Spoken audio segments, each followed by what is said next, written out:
మధ్యాహ్నం వేళ మొదటి రోజు రెండవ పాఠంలోనికి మేము వెళ్ళిచుండగా మీ కృపను మా ఎడల విస్తరింప చేయమని అడుగుతున్నాం.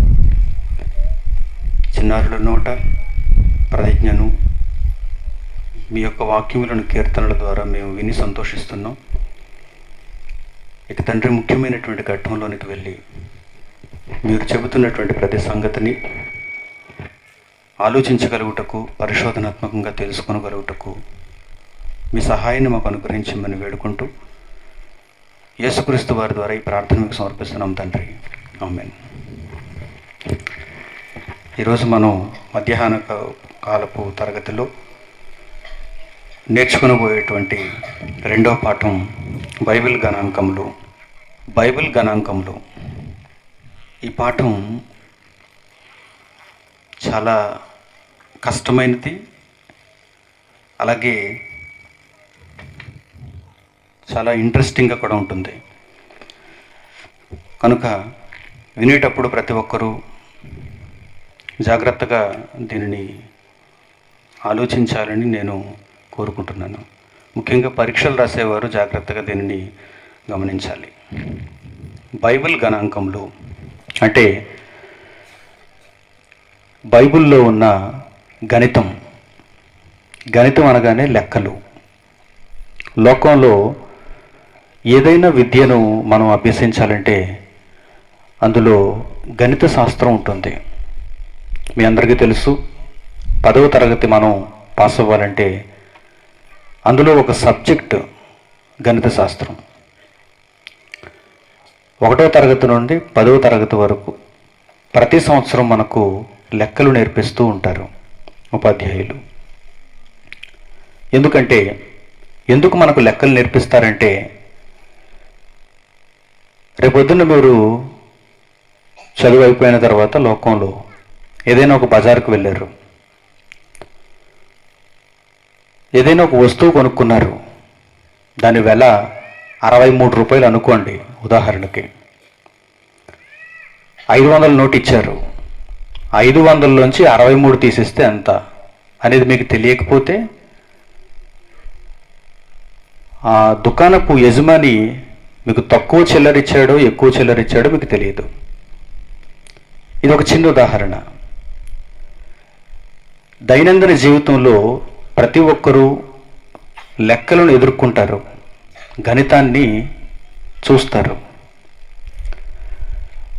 ఇంటిలో ఉన్నటువంటి గృహిణులు కూడా లెక్కలు నేర్చుకోవటం చాలా ముఖ్యమైనటువంటి విషయం. వారు గ్యాస్ సిలిండర్ తీసుకున్నా, కూరగాయలు కొనుక్కున్నా, పాలవాడికి డబ్బులు చెల్లించాలన్నా, ఎన్ని రోజులు పాలు వేయలేదు, ఎన్ని రోజులు పాలు వేశాడు, ఎన్ని రోజులు పేపర్ వేశాడు, ఎన్ని రోజులు పేపర్ వేయలేదు, స్కూల్ పిల్లల ఫీజులు ఎంత, ఇవన్నీ ఇంటిలో ఉన్నటువంటి స్త్రీ చెల్లించాలంటే కనుక ఆమెకు కూడా లెక్కలు తెలుసుండాలి. ఇంటి యజమానికి లెక్కలు తెలుసుండాలి. ప్రతి ఒక్కరికి లెక్కలు అవసరం. ఎందుకంటే లోక సంబంధమైనటువంటి జీవితంలో కూడా లెక్కలతో కూడుకున్నటువంటి ఎన్నో వ్యవహారాలు మనం చూస్తుంటాం. అందుకే చిన్ననాట నుండి పిల్లలకు లెక్కలు నేర్పిస్తూ ఉంటారు. 1వ తరగతిలో లెక్కలు, 2వ తరగతిలో లెక్కలు, 10వ తరగతి వరకు లెక్కలు ఒక పాఠ్యాంశంగా మనకు కనిపిస్తుంది. అంకెలతో ప్రారంభమైనటువంటి ఈ లెక్కలు కూడికలు, తీసివేతలు, గుణకారాలు, భాగాహారాలు, ఇంకా పై స్థాయికి వెళ్ళే కొద్దీ క్లిష్టమైనటువంటి సమస్యలను మనం చూస్తూ ఉంటాం. ఇంజనీరింగ్ శాస్త్రం అంతా దాదాపుగా ఈ లెక్కలతో ముడిపడి ఉంటుంది. ప్రియమైన వారులారా, ఈ మాటలు నేను ఎందుకు చెబుతున్నానంటే, బైబిల్ గణాంకములు అని మనం పాఠాన్ని నేర్చుకునేటప్పుడు బైబిల్లో కూడా లెక్కలు ఉన్నాయి, బైబిల్లో కూడా సంఖ్యాశాస్త్రం ఉంది, బైబిల్లో కూడా దేవుడు అంకెలను ప్రస్తావించాడు. ఆత్మీయ జీవితంలో భూమి మీద బ్రతికి ఉన్నటువంటి కాలంలో మనం పరలోకాన్ని సాధించాలి అంటే కొంత లెక్కను కలిగి ఉండాలి. ఎలా పడితే అలా జీవించటానికి వీలు లేదు.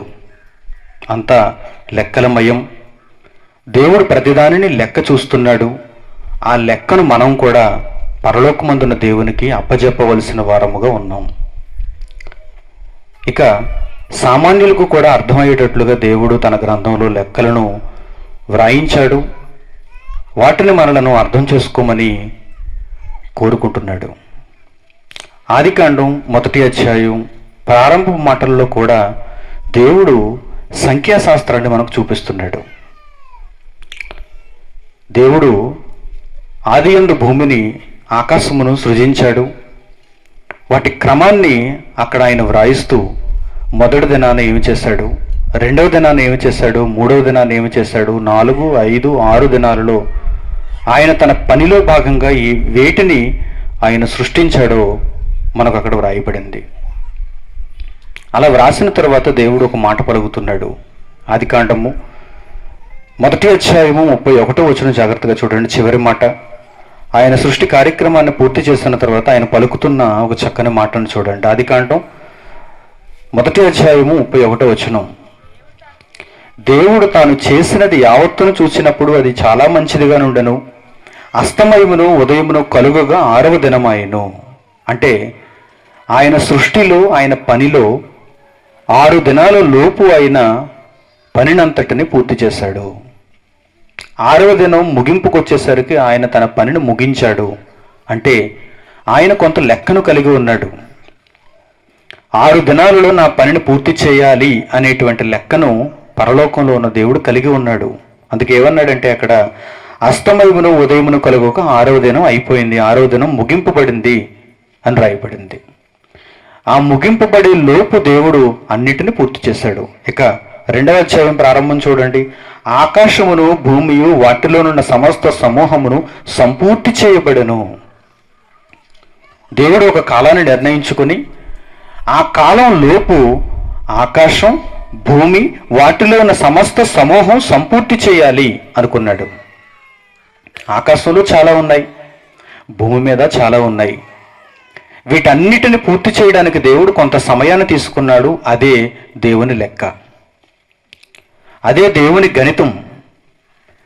ఈ లెక్క లోపు నేను ప్రతి దానిని పూర్తి చేయాలనుకున్నాడు దేవుడు. అందుకే తర్వాత ఏమంటున్నాడు చూడండి, 2వ వచనం, 2వ అధ్యాయం 2వ వచనం, దేవుడు తాను చేసిన తన పని 7వ దినములోగా సంపూర్తి చేసి తాను చేసిన తన పని అంతటి నుండి 7వ దినమున విశ్రమించను. అంటే అది ఒక లెక్కకు సంబంధించినది అని మనం అర్థం చేసుకోవాలి. లెక్క పత్రం లేదనుకోండి, దేవుడు ఎన్ని రోజులైనా తీసుకోవచ్చు.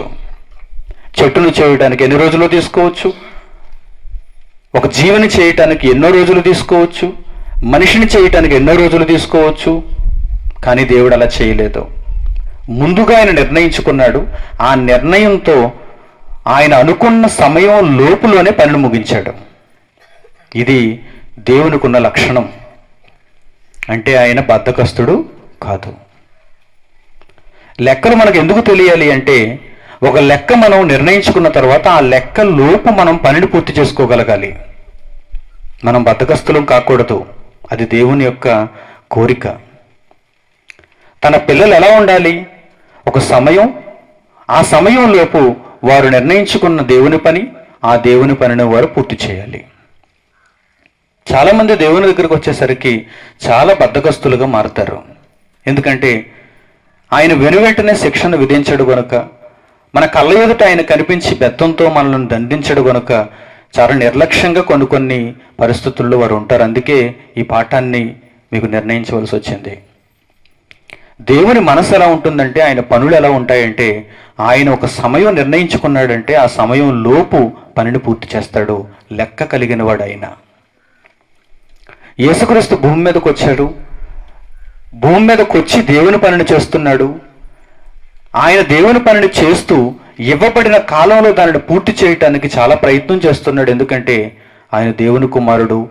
దేవుని మనసులో ఎలాంటి లెక్కలు ఉన్నాయో భూమి మీద యేసుక్రీస్తు మనసులో కూడా అలాంటి లెక్కలే ఉన్నాయి. యోహాను సువార్త 17వ అధ్యాయము 4వ వచనం చూడండి.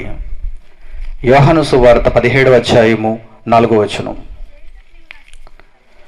యోహాను సువార్త 17వ అధ్యాయము 4వ వచనం. చేయుటకు నీవు నాకు ఇచ్చిన పని నేను సంపూర్ణముగా నెరవేర్చి భూమి మీద నిన్ను మహిమపరిచితిని. ఇంకా భూమి మీద యేసుక్రీస్తు కాలం ఉంది. కాలం ఉన్న ఆ లోపే యేసుక్రీస్తు ఏం చేశాడో చూడండి. తండ్రి ఇచ్చిన పనిని సంపూర్తి చేశాడు. ఏది మనం ఆ మాట చెప్పగలమా? చేయుటకు నీవు నాకు ఇచ్చిన పని నేను సంపూర్ణముగా నెరవేర్చి భూమి మీద నిన్ను మహిమపరిచితిని అంటున్నాడు. చూడండి, యేసుక్రీస్తుకి ఇవ్వబడిన కాలంలో తండ్రి అప్పగించిన పనిని సంపూర్తి చేయాలని ముందుగా ఆయన లెక్క వేసుకున్నాడు. అలాగే లోకంలోనికి వచ్చాడు ఆయన. లేదంటే 12వ ఏట యెరూషలేములో తల్లిదండ్రులు విడిచిపెట్టి దేవాలయంలో బోధకుల మధ్య ఎందుకు కూర్చోవాలి? ఆయన పనిని ముగించాలి గనుక. పెందలకడనే సమాజ మందిరానికి వచ్చి జనులకు ఎందుకు బోధించాలి? ఆయన పనిని ముగించాలి గనుక. రాత్రివేళ ఒలివల కొండకు వెళ్ళి ఎందుకు ప్రార్థన చేయాలి? ఆయన సమయాన్ని వృధా చేయకుండా పనిని ముగించాలి గనుక.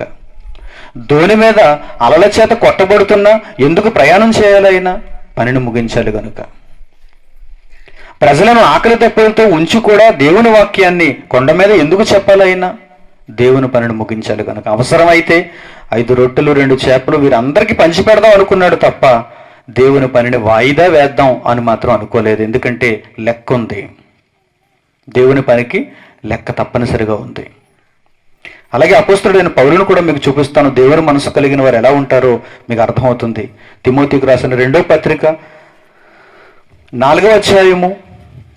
అపోస్తలుడైన పౌలు తిమోతికి రాసిన 2వ పత్రిక 4వ అధ్యాయము 5వ వచనం నుంచి జాగ్రత్తగా చూడండి. అయితే నీవు అన్ని విషయములలో మితముగా ఉండుము. ఎక్కువైపోయావంటే లెక్క తేడా వస్తుంది. ఏ విషయంలోనైనా నీవు ఎక్కువైపోయావంటే లెక్క తేడా వస్తుంది. లోక సంబంధమైన పని అంటారా, లోక సంబంధమైన ఉద్యోగం అంటారా, ఎంతవరకు చేసుకోవాలో అంతవరకు చేయండి. ఓవర్ టైం అవసరం లేదు. ఎందుకంటే మనకు దేవుని పని ఉంది, అది మనకు చాలా ముఖ్యమైంది. నీవు అన్ని విషయములలో మితముగా ఉండుము. షాపింగ్ అంటారా, మితంగా ఉండండి. వెళ్ళారా, వచ్చేయాలంటే వెంటనే. పని అయిపోయిందంటే వెంటనే, కొనుక్కున్నారంటే వెంటనే వచ్చేయాలి వెనక్కి. అంతేగాని అక్కడ కాసేపు కాలక్షేపం చేద్దాం అనుకోకూడదు. టైంపాస్ ఎక్కడా చేద్దాం అనుకోకూడదు. ఎందుకంటే మీకు వేరే పని ఉంది. లోక సంబంధులు కారు మీరు పరలోకానికి వెళ్ళవలసిన వారు, దేవుని కుమారులు కనుక సమయాన్ని వృధా చేయకూడదు. పౌలు ఏమంటున్నాడంటే తిమోతితో, నీవు అన్ని విషయములలో మితముగా ఉండుము. కొద్దిగా ఉండాలి. భోజనం చేసే విషయంలో, మంచినీరు త్రాగే విషయంలో, స్నానం చేసే విషయంలో, ఇవన్నీ విషయాలలో మీరు మితముగా ఉండాలి. చూడండి, నిద్రపోయే విషయంలో, తిండి తినే విషయంలో, ఆటలాడుకునే విషయంలో మితముగా ఉండాలి. ఆ తర్వాత ఏం చేయాలో చూడండి. అన్నిటిలోనూ మితముగా ఉన్న తర్వాత, అన్నిటిలోనూ లెక్క కలిగి ఉన్న తర్వాత మిగిల్చుకున్నటువంటి సమయాన్ని ఏం చేయాలో చూడండి. శ్రమ పడాలి అంటున్నాడు. ఎవరి కొరకు? దేవుని కొరకు. భర్తతో మితముగా ఉండాలి, భార్యతో మితంగా ఉండాలి, పిల్లలతో మితముగా ఉండాలి, తల్లిదండ్రులతో మితముగా ఉండాలి. చూసారా? అన్నిటిలోనూ మీరు మితముగా ఉన్నప్పుడు మీ ఆరోగ్యానికి కూడా అది మంచిది. మీ ఆరోగ్యానికి కూడా అది చాలా మంచిది. చివరికి వచ్చేసరికి మీరు మితముగా ఉండి ఈ సమయాన్ని దాచుకున్నటువంటి మీరు ఆ సమయాన్ని శ్రమ పడాలి దేవుని కొరకు. శ్రమపడుము, సువార్తికుని పని చేయుము, నీ పరిచర్యను సంపూర్ణముగా జరిగించుము అంటున్నాడు. చూడండి, పూర్తి చేసేయాలి. మీ పరిచర్యను పూర్తి చేసేయాలి. ఎందుకంటే లెక్క మీకు అర్థం కావాలి. దేవుడు మీకు ఇచ్చిన ఆయుష్కాలం, ఆ ఆయుష్కాలంలో మీరు పూర్తి చేయవలసినటువంటి దేవుని పని, ఈ లెక్క మీకు చక్కగా అర్థం కావాలి అని పౌలు తిమోతితో చెబుతున్నాడు. నీ పరిచర్యను సంపూర్ణంగా జరిగించుము. నేను ఇప్పుడే పానార్పణముగా పోయబడుచున్నాను. నేను వెడలిపో కాలం సమీపమై ఉన్నది. మంచి పోరాటం పోరాడితని, నా పరుగు కడముట్టించితని, విశ్వాసమును కాపాడుకుంటుని అనే మాట ఎందుకు చెప్పగలుగుతున్నాడంటే తన జీవిత కాలంలో తాను కూడా దేవుని పనిని పూర్తి చేశాను అనేటువంటి భావన ఆయన కూడా కలిగింది. ఆ ధీమాతో ఆయన మాట చెప్పగలుగుతున్నాడు. లెక్క పూర్తి చేయగలిగాడు పౌలు కూడా. యేసుక్రీస్తు లెక్క పూర్తి చేయగలిగాడు. ఎందుకంటే వీరందరూ దేవుని మనసు కలిగిన వారు. దేవుని మనసు ఏంటంటే అనుకున్న సమయం, ఆ సమయంలోగా నేను నిర్ణయించుకున్న పనిని పూర్తి చేసేయాలి. నిర్గమకాండం చూడండి, మరలా అదే చెబుతున్నాడు.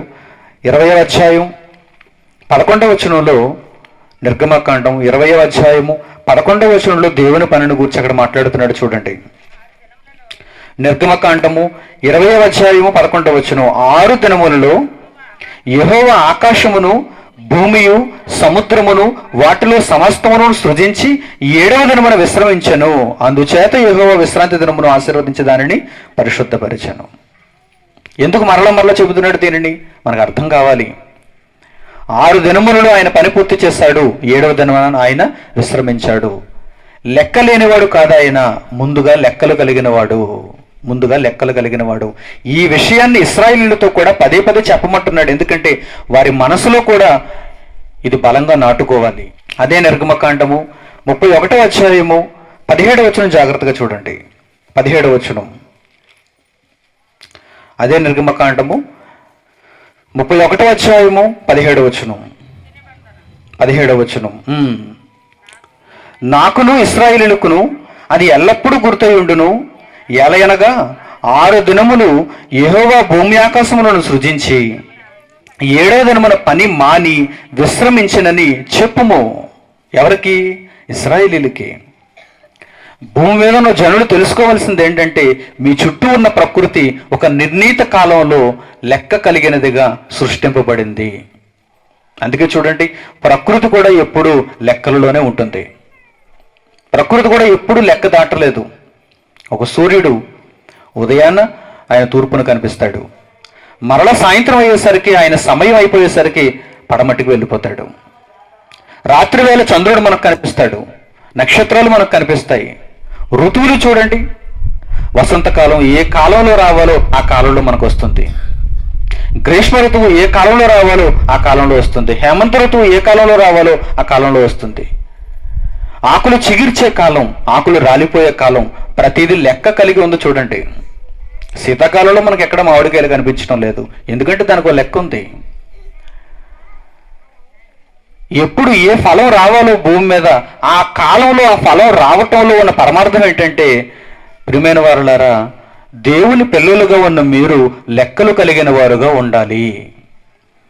మీ జీవిత కాలంలో దేవునికి ఫలములు ఇచ్చేవారుగా, ఆ పనిని సంపూర్తి చేసేవారుగా మీరు ఉండాలి అనేది దేవుని ఆలోచన అండి. అందుకే ప్రతిదానికి ఆయన లెక్కను నియమిస్తున్నాడు. మానవులకు కూడా దేవుడు లెక్క నియమించాడు. మానవ ఆయుష్కాలానికి కూడా దేవుడు లెక్క నియమించాడు. ఆ లెక్కల్లోనే మనం ఉన్నాం. అప్పుడు ఆ లెక్క తేలిపోతే మనం వెళ్ళిపోవాలి.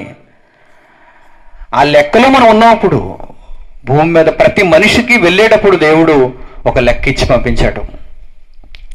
నువ్వు ఎన్ని దినాలు ఉండాలంటే భూమి మీద, ఇదిగో నీకు ఇన్ని దినాలను ఇచ్చాను. ఆ దినాల లెక్కలో మనం ఉన్నాం. ఆ లెక్క కానీ పూర్తయిపోయింది అనుకోండి, వెంటనే మనం దేహాన్ని విడిచిపెట్టి వెళ్ళిపోవాలి.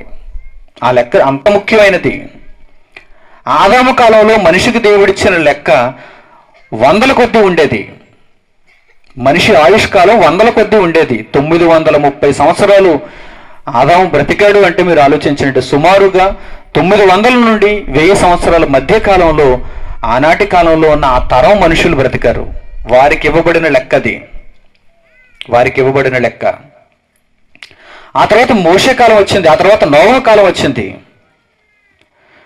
ఆదాము కాలం వెళ్ళిపోయిన తర్వాత కొన్ని తరాలు గడిచిన తర్వాత నోవహు కాలం వచ్చింది, జలప్రళయ కాలం. ఆ కాలానికి దేవుడు మరల ఆయుష్కాలాన్ని తగ్గించేశాడు. 120 ఏండ్లు అన్నాడు. 900 1000 సంవత్సరాలు మీకు ఇవ్వటం వల్ల ఉపయోగం లేదు. ఎందుకంటే మీకు లెక్క తెలియటం లేదు. లెక్క లేకుండా మనిషి తిరుగుతున్నాడు. కనుక నోవహు కాలం వచ్చేసరికి మనిషి ఆయుష్కాలం ఎలా మారిపోయిందంటే 120 సంవత్సరాలు అయిపోయింది. తగ్గించేశాడు. చూడండి, 930 సంవత్సరాలు ఎక్కడ, 950 సంవత్సరాలు ఎక్కడ, 120 సంవత్సరాలు ఎక్కడ.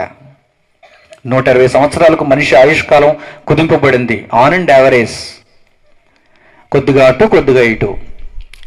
ఆ తర్వాత దేవుడు మరలా మోషే కాలం వచ్చేసరికి కీర్తనకారుడు 90వ అధ్యాయంలో ఏమంటాడు? మా ఆయుష్కాలము, నరుని ఆయుష్కాలము చాలా తక్కువ, 70 ఏళ్ళు లేక 80 ఏళ్ళు. అయినను వాటి వైభవం ఆయాసమే, దుఃఖమే. మనిషి లెక్కలేనివాడుగా బ్రతుకుతున్నాడు అనటానికి ఇదేనండి నిదర్శనం. దేవుడు ఆయుష్కాలాన్ని ఎందుకు తగ్గిస్తున్నాడు? 3 సార్లు ఆయన ఆయుష్కాలాన్ని ఎందుకు మార్చవలసి వచ్చింది అంటే, మనిషికి లెక్క తెలియటం లేదు, ఆయుష్కాలపు లెక్క తెలియటం లేదు. ఒక మంచి మాట చూపిస్తాను, జాగ్రత్తగా చూడండి. యోబు గ్రంథం 14వ అధ్యాయము, యోబు గ్రంథము 14వ అధ్యాయము 5వ వచనం. నరుల ఆయుష్కాలము పరిమితి కలది అన్నాడు. చూడండి, బైబిల్ గణాంకములు ఎవరికి తెలిసి లెక్క? లెక్కలేని మనిషికి లెక్కలు తెలియవు. మరలా ఏం చెబుతాడు? నేను ఎంఎస్సి మ్యాథ్స్ అండి అంటాడు. ఏంటి నీకు తెలిసిన లెక్క? ఎంఎస్సి మ్యాథ్స్ నువ్వు? పిహెచ్డి మ్యాథ్స్ అండి అంటాడు. మ్యాథ్స్ ప్రొఫెసర్, గణిత శాస్త్రజ్ఞుడు. వీడికి తెలిసిన లెక్క ఎంతవరకు అంటే ట్రిగనోమెట్రీ తెలుసు, త్రికోణం, అంతేనండి. ఒక ఆల్జీబ్రా తెలుసు, గుండు గాబరా అందరికీ. ఆల్జీబ్రా నేర్చుకోవాలంటే గుండు గాబరా అంటే అందరికీ. ఇవి చెప్పటం వల్ల, ఇవి నేర్చుకోవటం వల్ల మనిషి ఎంతవరకు సాధించగలడు, మనిషి ఎంతవరకు జ్ఞానం సంపాదించుకోగలడు అనగానే భూమి మీద చిన్ని ప్రకృతి జీవితంలో కొద్దిగా సుఖపడగలడు, కొద్దిగా ప్రయోజనం తెచ్చుకోగలడు. కానీ పరలోక సంబంధమైన జీవితానికి అవి ఏవీ ఉపయోగం లేవు. వాడికి అసలు ఇది తెలుసా? భూమి మీద గణిత శాస్త్రం తెలిసిన వారికి ఈ సంగతి తెలుసా? ఏ సంగతి అది? యోబు గ్రంథం 14వ అధ్యాయం 5వ వచనం, నరుల ఆయుష్కాలము పరిమితి గలది.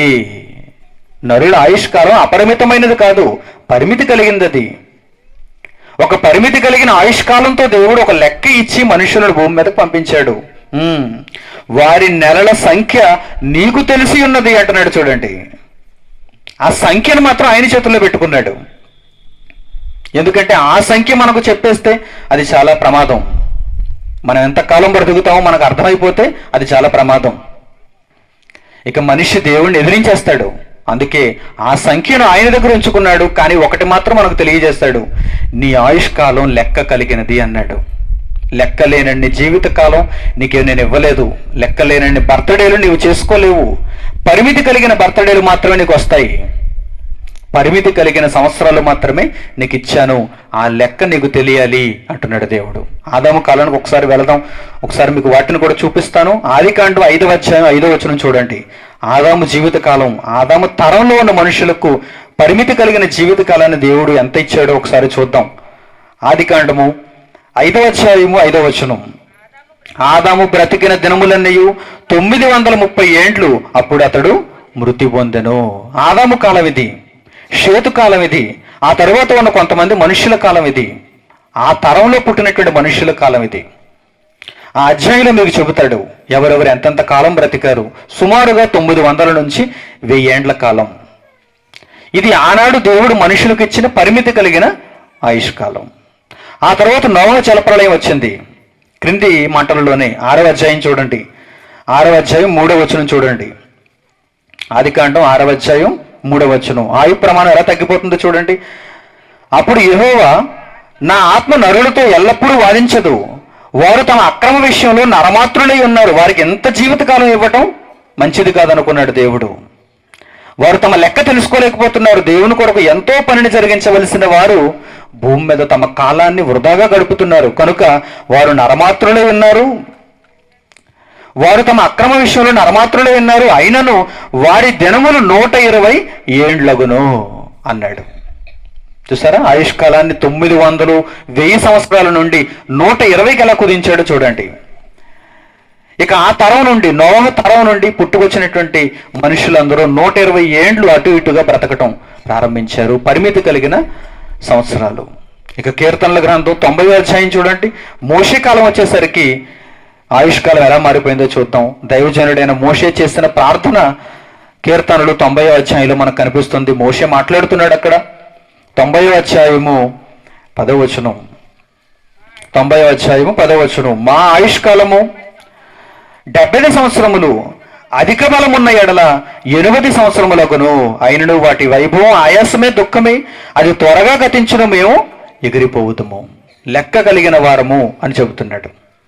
మా ఆయుష్కాలం 70 లేక 80, 900, 1000, ఆ తర్వాత 120, ఆ తర్వాత ఇప్పుడు 70, 80. అదే కాలంలో ఇప్పుడు మనం కూడా ఉన్నాం. దాదాపుగా అటు ఇటుగా మనిషి 70 ఏళ్ళు బ్రతకగలుగుతున్నాడు ఇప్పుడు. అంతకంటే ముందు వెళ్ళిపోవచ్చు, తర్వాత వెళ్ళిపోవచ్చు సుమారుగా. ప్రియమైన వారులారా, ఈ లెక్క మనకు అర్థమైనప్పుడు మనం దేవుని కొరకు ఎంతగా పనిచేయాలో మనం నేర్చుకుంటాం. బాప్తిస్మం పొందే నాటికి మనకు ఎంతో కాలం వచ్చింది, ఎంతో వయసు వచ్చేసింది. బాప్తిస్మం తీసుకున్నాం, ఇంకా ఎంతకాలం బ్రతుకుతామో ఆ సంఖ్య ఎంతో మనకు తెలియదు. కానీ ఒకటి మాత్రం తెలుసు, పరిమితి కలిగినది, లెక్క కలిగినది. అలాంటప్పుడు మనం దేవుని కొరకు సమయం దొరికినప్పుడల్లా సేవ చేస్తూ ఉండాలి. ఆయన పనిని ముగిస్తూ ఉండాలి. ఆయన కార్యక్రమాలను మన ఖాతాలో వేసుకుంటూ ఉండాలి. ఆయన చిత్తాన్ని నెరవేర్చి ఆయనను మెప్పిస్తూ ఉండాలి. ఎందుకంటే ఆయన లెక్క కలిగిన వాడు, అనుకున్న సమయంలోపు పనిని పూర్తి చేయగలిగేటువంటి మనస్సు కలిగిన వాడు. ఆయన లెక్కలన్నిటినీ తన గ్రంథంలో మన కొరకు ఉంచాడు. ఇక మిగిలిన విషయాల్లో కూడా ఆయన లెక్కలను మనం ఆలోచన చేద్దాం. మొట్టమొదట దేవుడు ఇశ్రాయేలీయులను భూమి మీద ఏర్పాటు చేసుకోవాలనుకున్నాడు.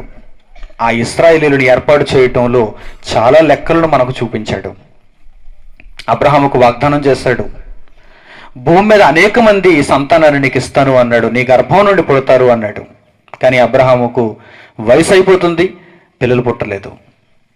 చివరకు వృద్ధాప్యంలో ఇస్సాకు పుట్టాడు, ఒక్కగానొక కుమారుడు.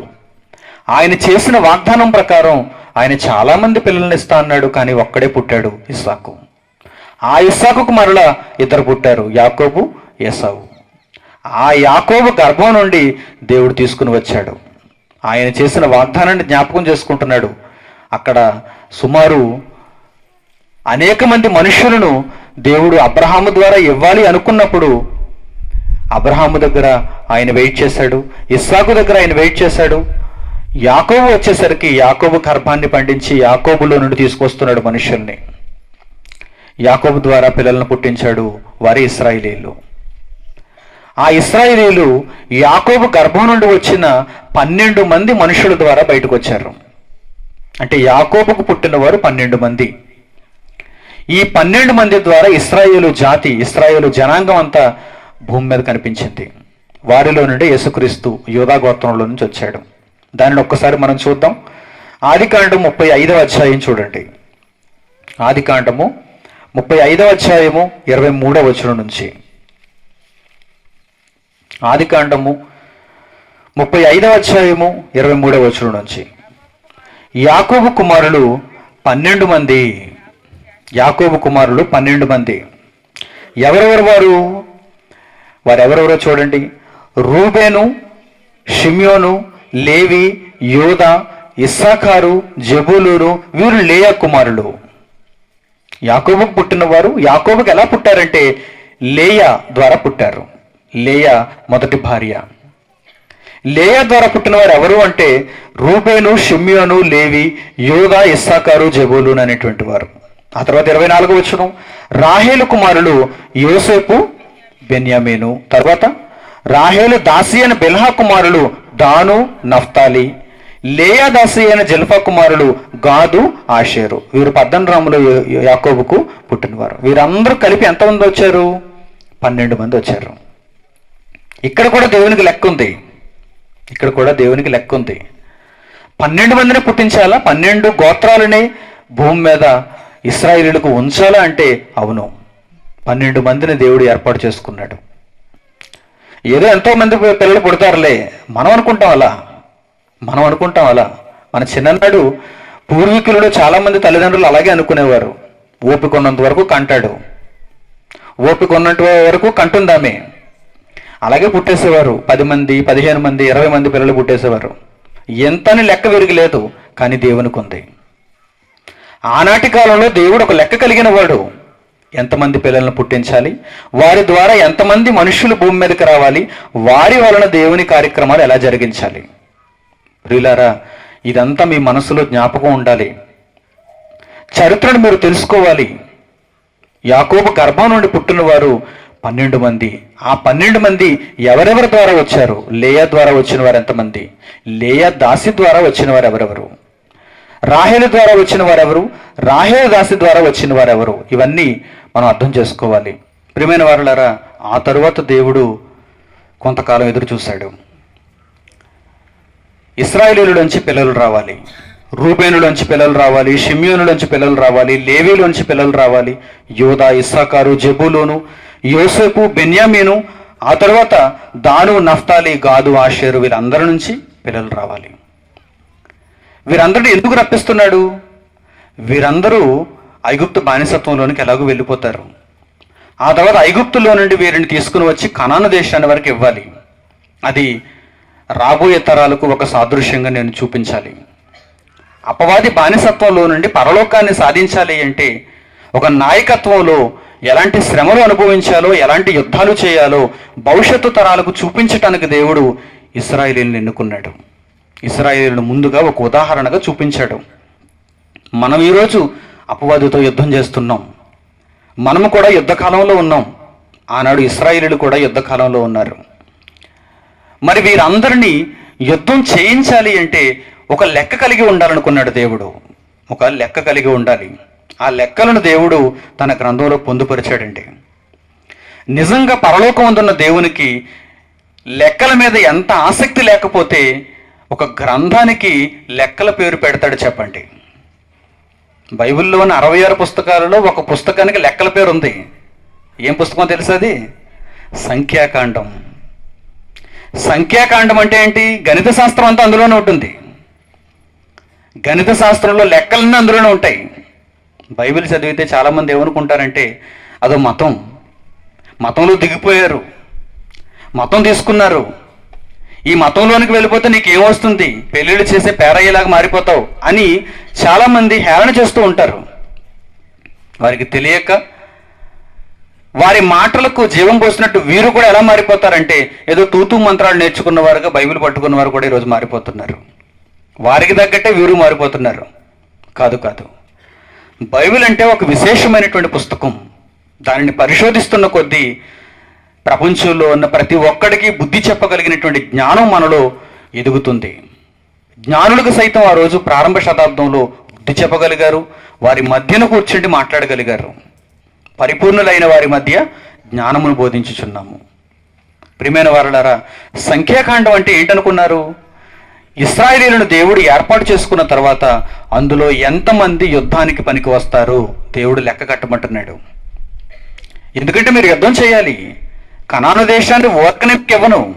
మీరేం చేయాలి? యుద్ధం చేసి దానిని సంపాదించుకోవాలి. మీరు దానిని తెచ్చుకోవాలి. కనుక రూబేను గోత్రంలో ఎంతమంది ఉన్నారు యుద్ధం చేసేవారు? షిమియోను గోత్రంలో ఎంతమంది ఉన్నారు యుద్ధం చేసేవారు? యూదా గోత్రంలో ఎంతమంది ఉన్నారు యుద్ధం చేసేవారు?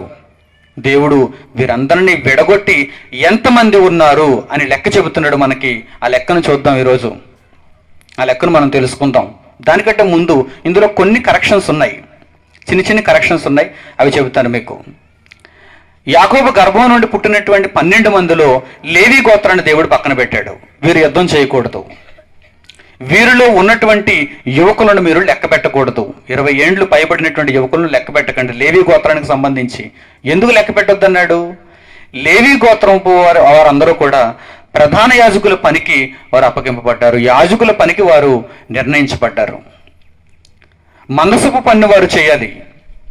వారు ప్రత్యక్షపు గుడారపు సేవను వారు చేయాలి. కనుక వీరు యుద్ధానికి వెళ్ళకూడదు. అంటే ఇప్పుడు 12 గోత్రాలలో ఒక గోత్రం ఏమైపోయింది? పక్కొచ్చేసింది. రెండో కరెక్షన్ ఏంటంటే యోసేపు ఐగుప్తు బానిసత్వంలో వీరున్నప్పుడు, కరువు కాలంలో వీరున్నప్పుడు యోసేపు చిన్ననాడే యాకోబు కుమారుల చేత అమ్మివేయబడతాడు. ఐగుప్తీయులకు అమ్మివేయబడతాడు. అతడు ఐగుప్తుకు వెళ్ళిపోతాడు. ఆ తర్వాత చాలా కష్టాలు అనుభవించి దేవుని దయ వలన అతడు ఐగుప్తులో ఒక మంచి స్థానాన్ని సంపాదిస్తాడు. రాజు దగ్గర ఒక మంచి స్థానాన్ని సంపాదిస్తాడు. అధిపతులందరికీ ఇతడు న్యాయాధిపతిగా అక్కడ మనకు కనిపిస్తాడు, అధికారిగా కనిపిస్తాడు. అయితే ఆ సమయంలో యోసేపుకి 2 కుమారులు పుడతారు. వారే మనష్షే, ఎఫ్రాయిము. ఈ మనష్షే ఎఫ్రాయిములను చూసినటువంటి యాకోబు, అంటే ఈ మనష్షే ఎఫ్రాయిములకు ఆయన తాత అవుతాడు. 12 మందిని కన్నటువంటి ఆయన యాకోబు, అబ్రహాము, ఇస్సాకు, యాకోబు. ఆ యాకోబు ఏమంటాడంటే యోసేపుకు పుట్టినటువంటి 2 కుమారులను నా కుమారులుగా భావిస్తున్నాను, వీరికి కూడా నేను స్వాస్థ్యం ఇస్తాను అంటాడు. అంటే 12 మంది గోత్రికులతో వీరు కూడా లెక్క కట్టబడతారు. ఒకరికి అర్ధగోత్రం, ఒకరికి అర్ధగోత్రం ఇస్తానంటాడు. ఎందుకంటే యోసేపుకి ఇవ్వవలసిన ఆ గోత్రాన్ని 2గా చేసి యోసేపుకు పుట్టినటువంటి 2 కుమారులకు ఇచ్చేశాడు. ఒకటి మనష్షే గోత్రం, ఒకటి ఎఫ్రాయిము అర్ధగోత్రం. ఒకసారి ఆ మాటలను చూద్దాం మనం. ఆదికాండం 48వ అధ్యాయం చూడండి. 48వ అధ్యాయం. ఈ కరెక్షన్స్ మీకు తెలియాలి, తర్వాత మీకు సందేహం రాకుండా ఉండాలంటే ఇవి ముందు మీకు అర్థం కావాలి. ఆదికాండము 48వ అధ్యాయము 5వ వచనం. ఇదిగో నేను ఐగుప్తునకు నీ యొద్దకు రాకమునుపు ఐగుప్తు దేశంలో నీకు పుట్టిన ఈ ఇద్దరు కుమారులు నా బిడ్డలే. ఇంతకీ ఎవరు పుట్టారు? ఎవరికి పుట్టారు ఇద్దరు బిడ్డలు? ఎఫ్రాయిం మనష్షేలు యోసేపుకు పుట్టారు. కానీ యాకోబు ఏమంటున్నాడంటే వీరిద్దరూ నా బిడ్డలు లాంటి వారు, నా బిడ్డలే అంటున్నాడు. తర్వాత రూబేను షిమ్యోనుల వలె ఎఫ్రాయిము మనష్షే నా బిడ్డలై ఉందరు అంటున్నాడు. చూడండి, అంటే ఈ గోత్రాలతో పాటు వీరిని కూడా నేను లెక్క పెడతానంటున్నాడు. అలా మనష్షే ఎఫ్రాయిములు అర్ధగోత్రం వారిగా మారిపోయారు. ఒకరికి అర్ధగోత్రం వచ్చింది, మరొకరికి అర్ధగోత్రం వచ్చింది. లేవి పక్కకు తీయబడ్డాడు.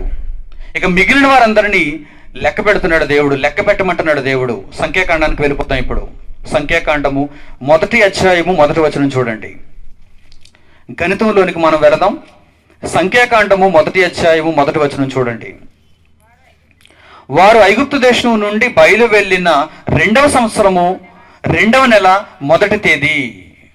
దేవుడు లెక్క పెడుతున్నాడు. చూడండి ఎంత లెక్క కలిగి ఉన్నాడో చూడండి. సంఖ్యాకాండం ఎలా లెక్కలతో ప్రారంభం అవుతుందో చూడండి. ఏది లెక్క లేకుండా దేవుని దగ్గర జరగదు. ప్రతిదానికి ఆయన లెక్క పెడుతున్నాడు, లెక్కలు కలిగే ఉన్నాడు. అందుకే బైబిల్ అంతా ఒక గణిత శాస్త్రం లాంటిది. దానికంటే ఎక్కువ పరలోకానికి నడిపించే గణితం అంతా బైబిల్లో మనకు కనిపిస్తుంది. ఐగుప్తు బానిసత్వం నుండి మోషే ఇశ్రాయేలీయులను నడిపిస్తున్నప్పుడు ఎర్ర సముద్రాన్ని దాటించిన తరువాత ఏమంటున్నాడు తెలుసా? వారు ఐగుప్తు దేశం నుండి బయలు వెళ్ళిన 2వ సంవత్సరము 2వ నెల 1వ తేదీని సీనాయి అరణ్యమందలి ప్రత్యక్షపు గుడారములో యెహోవా మోషేతో ఇలా అన్నాడు. ఏమంటున్నాడు ఆయన? ఇశ్రాయేలీయుల వంశముల చొప్పున వారి వారి పితరుల కుటుంబములను బట్టి వారి వారి పెద్దల చొప్పున మగవారిని అందరినీ లెక్కించి సర్వ సమాజ సంఖ్యను వ్రాయించుము అంటున్నాడు. చూడండి, ఎవరైతే యుద్ధానికి పనికి వస్తారో, యుద్ధం చేసేటువంటి వీరులుగా ఎంతమంది అయితే ఉన్నారో, ఏ గోత్రంలో ఎంతమంది ఉన్నారో ఈ లెక్కను నీవు రాయించాలి, జనసంఖ్యను నీవు రాయించాలంటున్నాడు. చూసారా, పరలోకానికి వెళ్ళేవారు ఎంతమంది, దెయ్యంతో ఈరోజు అపవాదితో యుద్ధం చేసేవారు ఎంతమంది. మనం కూడా ఈ సంఖ్యను కలిగి ఉండాలి. లోకం పాడైపోతున్నప్పుడు, ప్రజలందరూ దుష్టుని మార్గంలో వెళ్ళిపోతున్నప్పుడు అపవాదితో యుద్ధం చేసి వీరిని రక్షించేవారు ఎవరు? ఆనాడు ఇశ్రాయేలీయులందరినీ రక్షించాలంటే ఇదిగో ఈ సంఖ్య అవసరం. ఎవరైతే మనుష్యులుగా, ఎవరైతే పురుషులుగా, ఎవరైతే 20 ఏళ్లు పైబడినటువంటి యుద్ధ వీరులుగా ఉన్నారో వారే అవసరం ఆ రోజు. లేకపోతే ఇశ్రాయేలు జాతే నాశనం అయిపోతుంది. అందుకే దేవుడు పాలెముగా పాలెముగా పాలెముగా విడగొడుతున్నాడు. తూర్పున ఒక పాలెం వెళ్ళిపోండి, పడమటన ఒక పాలెం వెళ్ళిపోండి, ఉత్తరాన ఒక పాలెం ఉండండి, దక్షిణాన ఒక పాలెం ఉండండి. ఏ పాలెంలో ఎంతమంది ఉండాలో దేవుడు సంఖ్యను నిర్ణయించి ఈ ఇశ్రాయేలు జాతిని కాపాడుతున్నాడు. ఎందుకంటే ఆ ఇశ్రాయేలులోంచి యేసుక్రీస్తు రావాలి, లోకాన్ని రక్షించాలి. ఈరోజు మనము కూడా మన తరాన్ని రక్షించాలి అంటే లెక్కలు కలిగిన వారముగా ఉండాలి. ఏ ప్రాంతానికి ఎంతమంది వెళ్ళాలి, ఏ ప్రదేశంలో ఎన్ని మాటలు చెప్పాలి, ఎవరిని పంపించాలి, చూసారా ఎంత లెక్క కలిగి ఉండాలో చూసారా. ఈరోజు మీకు ఇది చిన్నదిగా కనిపించవచ్చు, రేపటి దినాన ఇది మహావృక్షం అవుతుంది. ఏదైనా ప్రారంభంలో చిన్నదిగానే ఉంటుంది దేవుని దగ్గర. దానియేలు 2వ గ్రంథంలో 2వ అధ్యాయంలో ఏమంటున్నాడు ఆయన? మహాపర్వతంగా మారిపోబోయే దేవుని సామ్రాజ్యం ఒక చిన్ని రాయిగా ప్రారంభమైంది, ఒక చిన్ని రాయిగా ప్రారంభమైంది. అది ఆనాడు ఎన్నిక లేనిది. యేసుక్రీస్తు జననం ఎవరికి ఎన్నిక లేదు, హేరోదుకు ఎన్నిక లేదు, ఆ చుట్టూ ఉన్నటువంటి ప్రజలకు ఎన్నిక లేదు. కానీ ఆయనే సత్యాన్ని స్థాపించిన వాడు, ఆయనే సర్వలోకానికి మార్గమైన వాడు, జీవమును ఇచ్చినవాడు. ఏదైనా ప్రారంభంలో చిన్నదిగానే ఉంటుంది, ఆ తరువాత సర్వభూతలమంత మహాపర్వతం అయినప్పుడు అప్పుడు మీకు కనిపిస్తుంది.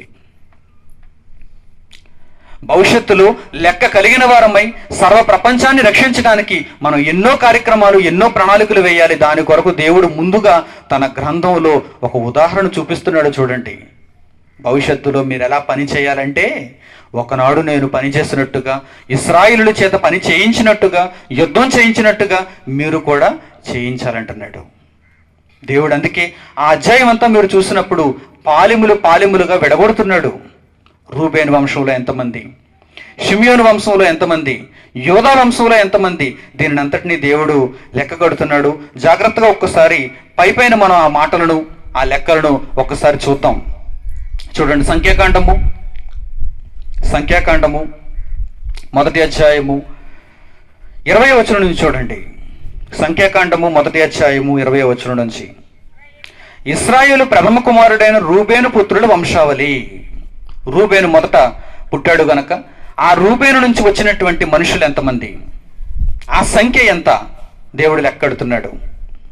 ఇశ్రాయేలు ప్రథమ కుమారుడైన రూబేను పుత్రుల వంశావళి తమ తమ వంశములలో తమ తమ పితరుల కుటుంబములలో 20 ఏండ్లు మొదలుకొని పైప్రాయము కలిగిన సేనగా వెల్లువారందరి సంఖ్యను తెలియచెప్పగా రూబేను గోత్రములో లెక్కింపబడిన వారు 46,500 మంది. రూబేను గోత్రంలో ఎంతమంది ఉన్నారు? 46,500 మంది. లెక్క రాసుకోవాలి మీరు, దీన్ని పరీక్షల్లో వస్తాయి, ఊరకనే వదిలేయకండి. ప్రతిదానికి లెక్క ఉంటుంది, ఆ లెక్కను మీరు కూడా తెలుసుకోవాలి. అందుకే ఈ పాఠం. ఇప్పుడు రూబేను వంశం తరపున ఒక ఆయన నించోవాలి, ఎందుకంటే మీకు కూడా గుర్తుంటుంది, మీకు కూడా జ్ఞాపకం ఉంటుంది. రూబేను గారి పేరిట ఎంతమంది ఉన్నారు చూడండి, 46,500 మంది. 46,500 మంది. తర్వాత గోత్రం చూడండి, 21వ వచనం నుంచి 23వ వచనం వరకు సిమియోను గోత్రం నుంచి మనకు కనిపిస్తుంది. ఎంతమంది? 59,300 మంది. గాదు పుత్రులు ఉన్నారు. ఇప్పుడు గాదు పుత్రుల వంశం చూడండి, ఎంతమంది ఉన్నారు? 45,650 మంది. దేవుని గ్రంథం అండి ఇది, లెక్కలండి ఇవన్నీ, సంఖ్యలు. గాదు గోత్రంలో లెక్కింపబడిన వారు 45,650 మంది. ఇప్పుడు తర్వాత గోత్రం చూడండి, యోధా గోత్రం 74,600 మంది. 74,600 మంది రాసుకోవాలి. తర్వాత ఇస్సాకారు పుత్రులు 54,400 మంది. 29వ వచనం, సంఖ్యాకాండ 29వ వచనం, 1వ అధ్యాయం. ఇస్సాకారు గోత్రంలో లెక్కింపబడిన వారు 54,400 మంది. 54,400. రైట్. తర్వాత జెబూలూను గోత్రం ఉంది చూడండి, 31వ వచనం, 57,400 మంది. 57,400 రాసుకోండి. తర్వాత ఎవరున్నారు చూడండి, యోసేపుకి 2 పిల్లలు. మరి యోసేపు 2 పిల్లల్ని ఏం చేశాడు? యాకోబు పిల్లలుగా ఇచ్చేశాడు, ఎఫ్రాయిము, మనష్షే. ఇప్పుడు ఎఫ్రాయిం చూడండి ఎంతమంది ఉన్నారు? 40,500 మంది. ఎఫ్రాయిం గోత్రం, ఎఫ్రాయిం అర్ధగోత్రం ఇది. 40,500 మంది. 40,500. తర్వాత మనష్షే అర్ధగోత్రం చూడండి, 32,200 మంది. బెన్యామీను గోత్రం 35,400 మంది. తర్వాత దాను గోత్రం 62,700 మంది. వీరందరూ దాను నుంచి పుట్టిన వారు అన్నమాట. 20 సంవత్సరాలు పైబడిన వారు, యుద్ధం చేసేటువంటి వీరులు. ఆయన దగ్గర నుంచి వచ్చిన వారందరూ ఎంతమంది ఉన్నారు? లెక్క పెడితే 202 సంవత్సరాలు గడిచిన తర్వాత మోషే ఐగుప్తు బానిసత్వంలోంచి తీసుకుని వెళ్ళిన తర్వాత 2 సంవత్సరాలు గడిచిన తర్వాత 2వ నెల 1వ తేదీ వచ్చేసరికి ఈ మనుషులందరినీ లెక్క పెడుతుంటే ఒక్కొక్కరి దగ్గర సంఖ్య ఎంత ఉందో చూడండి. దాను గోత్రంలో 62,700 మంది ఉన్నారు. తర్వాత ఆషేరు గోత్రం 41,500 మంది. 41,500 మంది. ఇక చివరిగా నఫ్తాలి గోత్రం ఉంది చూడండి. నఫ్తాలి గోత్రం వారెంతమంది? 53,400 మంది. ఇప్పుడు ఎంతమంది వచ్చారు అందరూ చూడండి, 1 2 3 4 5 6 7 8 9 10 11 12. సరిపోయారా? రైట్. ఇప్పుడు నేను పాలెముల కింద వీరిని విడగొడతాను చూడండి. 4 పాలెముల కింద దేవుడు విడగొడుతున్నాడు వీరిని. ఎందుకంటే ఇశ్రాయేలుల మధ్యలో ఉంటారు, చుట్టూ పాలెములు ఉంటాయి. వీరు యుద్ధ వీరులు అన్నమాట.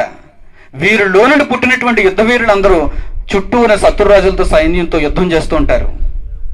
వీరి సామ్రాజ్యాన్ని కాపాడుతూ ఉంటారు. మొట్టమొదట పాలెములోనికి వెళ్దాం. ఇప్పుడు మనం పాలెములోనికి వెళదాం. ఇక్కడ తూర్పెట్టు.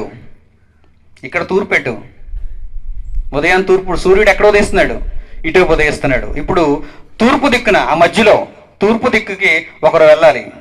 ఎవరెవరు వెళ్ళాలంటే తూర్పు దిక్కుకి ఎవరెవరు వెళ్ళారో చెప్తున్నాను చూడండి. యోధా పాలెం వెళ్ళిపోవాలి. యోధా ఎవరు నుంచి ఉన్నారు? రైట్, అక్కడ తూర్పుకు వెళ్ళిపోమ్మా. అది యోధా పాలెం అన్నమాట. యోధా పాలెంలోనికి ఎవరెవరు వస్తారంటే యోధా గోత్రం, ఇస్సాకారు గోత్రం, జెబూలూను గోత్రం. ఇస్సాకారు గోత్రం ఎక్కడున్నాడు? ఇస్సాకారు శ్రీని అక్కడికి వెళ్ళిపోండి. జెబూలూను గోత్రం ఎక్కడున్నారు? మీరే అక్కడికి వెళ్ళిపోండి. వీళ్ళ ముగ్గురు కలిపి యోధా పాలెం అనేవారు. దేవుడు యోధా పాలెం అని పేరు పెట్టాడు. మీ ముగ్గురు ఒక చోట ఉండాలి. ఇప్పుడు పడమటిని చూద్దాం. పడమటను ఏ పాలైన దేవుడు నిర్ణయించాడో చూద్దాం. ఎఫ్రాయిం పాలెం. ఎఫ్రాయిం ఎవరికి ఇచ్చాం? రైట్, అక్కడికి వెళ్ళిపోవాలి. కెమెరా బ్యాగ్ ఉంది చూడు అక్కడ. ఎఫ్రాయిం పాలెం, కుర్చీ దగ్గరికి. ఎఫ్రాయిం పాలెంలో ఎఫ్రాయిము, మనష్షే, బెన్యామీను. తూర్పు పడమర అయిపోయింది. ఇప్పుడు ఉత్తరం దిక్కు వెళ్ళిపోరు. ఉత్తరం దిక్కు ఎవరంటే దాను పాలెం. దాను, రైట్, దాను పాలెం చూడండి. దాను, ఆషేరు, నఫ్తాలి. దాను, ఆషేరు, నఫ్తాలి ఈ ముగ్గురు డేవిడ్ దగ్గరికి వెళ్ళిపోవాలి. డేవిడ్ ఆల్రెడీ దాను, ఇంకా ఆషేరు, నఫ్తాలి వెళ్ళాలి అక్కడికి. ఇంక చివరికి ఇంకొక పాలెం ఉంది, అది దక్షిణాన రూబేను పాలెం ఉంది. రూబేన్ ఎవరు? మొట్టమొదట రాంబాబు గారు ఇక్కడికి వచ్చేయండి, కుమార్ దగ్గరికి వచ్చేయండి. రూబేను పాలెంలో రూబేను, షిమ్యోను, గాదు వీళ్ళు ముగ్గురు అక్కడ. చూసారా? ఇప్పుడు ఒక్కొక్క పాలెంలో ఎంతమంది జనాలు ఉన్నారో చూడండి. మొదటగా చెప్తాను చూడండి మరలా మీకు.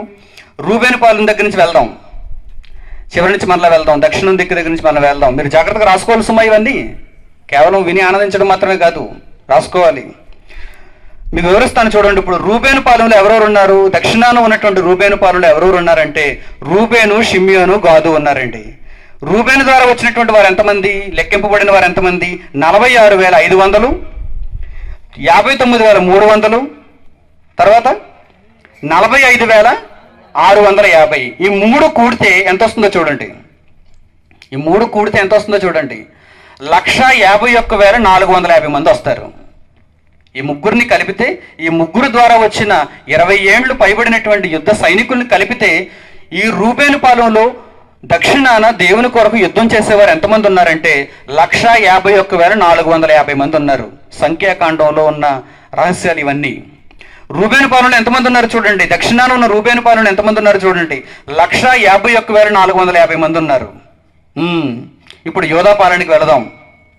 యోధాపాలెం, తూర్పున ఉన్న యోధాపాలెంలో ఎంతమంది ఉన్నారు చూడండి. 74,600 మంది యోధాకు సంబంధించిన వారు, 54,400 మంది ఇస్సాకారుకు సంబంధించిన వారు, 57,400 మంది జెబూలూనుకు సంబంధించిన వారు. ఈ ముగ్గురు లెక్క కడితే ఎంతమంది వచ్చారంటే 186,400 మంది వచ్చారు. మీరు లెక్క పెట్టుకోండి. ఈ ముగ్గురిని కలిపితే 186,400 మంది. ఇప్పుడు దాను పాలెంకి వెళదాం. డేవిడ్, దానుపాలెంలో ఎవరెవరు ఉన్నారు? దాను 62,700 మంది, ఆషేరు 41,500 మంది, నఫ్తాలి 53,400 మంది. ఈ ముగ్గురిని కలిపితే 157,600 మంది. అంతేనా? ఈ ముగ్గురిని కలిపితే 157,600 మంది. సరిపోయిందా? రైట్. ఇంక మిగిలిపోయింది ఎవరిది?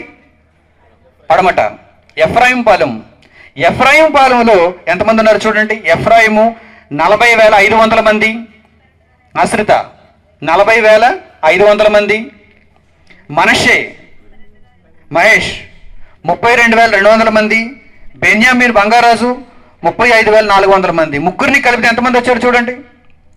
ఎఫ్రాయిం పాలెం 108,100 మంది. 108,100 108,100 మంది. ఇప్పుడు ఈ నలుగురిని కలపండి. మనకు మొత్తం సంఖ్య తెలియాలి కదా. ఇప్పుడు దేవుని తరపున ప్రజలు ఎంతమంది ఉన్నారు ఇంతకీ? చూడండి, ఇప్పుడు మీకు ఆ రెఫరెన్స్ చూపిస్తాను. ఇప్పుడు సంఖ్యాకాండము 1వ అధ్యాయము 46వ వచనం చూడండి. 45 కూడా చూడండి, మీకు అర్థమవుతుంది పూర్తిగా. 45 కూడా చూడండి. 45, 46 వచనాలు. అట్లు ఇశ్రాయేలీయులలో తమ తమ పితరుల కుటుంబముల చొప్పున లెక్కింపబడిన వారందరూ, అనగా 20 ఏండ్లు మొదలుకొని పైప్రాయము కలిగిన సేనగా బయలుదేరి వెళ్ళిన ఇశ్రాయేలీలు అందరూ లెక్కింపబడి 6,03,550 మంది అయిరి. ఎంతమంది వచ్చారు? 6,03,550 మంది. అంటే 6,03,550. వీరందరినీ లెక్క పెడితే అంతమంది వస్తారు. చూసారా? సంఖ్యాకాండంలో లెక్కలు అలా చెబుతున్నాడు దేవుడు. అంటే ఆనాడు మోషే నాయకత్వంలో బయలుదేరినటువంటి ఇశ్రాయేలు జనాంగం, వారి ద్వారా వచ్చినటువంటి ఇశ్రాయేలు గోత్రంలో వచ్చినటువంటి పిల్లలు, 20 ఏండ్లు పైబడినటువంటి వారు యుద్ధం చేయడానికి సమర్థులు ఎంతమంది అనగానే 6,03,550 మంది. ఇప్పుడు మీకు బాగా అర్థమైంది అనుకుంటున్నాను. పరీక్షలకు బాగా ప్రిపేర్ అవ్వండి ఈ విషయంలో. వెళ్ళి కూర్చోండి. ఇక మనం పాఠంలో ముందుకు వెళ్దాం. చూసారా? దేవుడు, గణితం, సంఖ్యలు. ఎంత ఆలోచన ఉండాలండి మనకి. మనం జీవిస్తున్న ఈ జీవిత కాలంలో దేవుని పనిని చేస్తున్నప్పుడు చాలా లెక్క కలిగిన వారముగా మనం ఉండాలి. నిర్లక్ష్యంగా మనం ఉండకూడదు. దేవుడే ఎంత లెక్క పెడుతున్నాడో చూడండి. ఒక్కొక్క గోత్రంలో ఎంతమంది, తూర్పుకు వెళ్ళవలసిన వారెందరూ, పడమటన ఉండవలసిన వారెందరూ, ఉత్తరాన దక్షిణాన ఉండి యుద్ధం చేయవలసిన వారెందరూ, వీరందరినీ దేవుడు లెక్కలు కట్టి ఆ రోజు ఆయన యొక్క యుద్ధానికి పంపిస్తున్నాడంటే ఈ రోజు కూడా మనం కూడా అంత చక్కగా ఆలోచించి యుద్ధం చేయొద్దా చెప్పండి. అందుకే బైబిల్ రీసెర్చ్ ఇన్స్టిట్యూట్స్గా అన్ని చోట్ల అనేక మందిని నియమించి వారి చేత యుద్ధం చేయిస్తున్నాం. ఇంకా భవిష్యత్తులో ఎంతో పనులు మనం చేయాలి. దీనిని మనం ఇంకా ముగించటానికి చాలా గొప్పగా వీరోచితంగా మనం పోరాడాలి.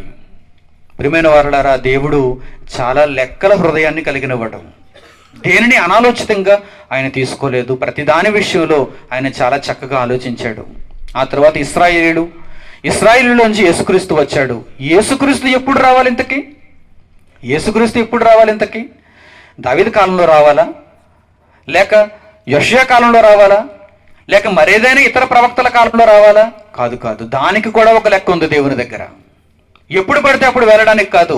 ఆయన ఒక సమయాన్ని నిర్ణయించాడు, ఒక కాలం నిర్ణయించాడు. అంతవరకు ఎంతమంది ప్రవక్తలను పంపించాలో ఆ ప్రవక్తల సంఖ్య ఆయన పూర్తి చేస్తున్నాడు. ఎంతమంది న్యాయాధిపతులను ఆయన నియమించాలో ఆ న్యాయాధిపతుల సంఖ్య ఆయన నియమిస్తున్నాడు.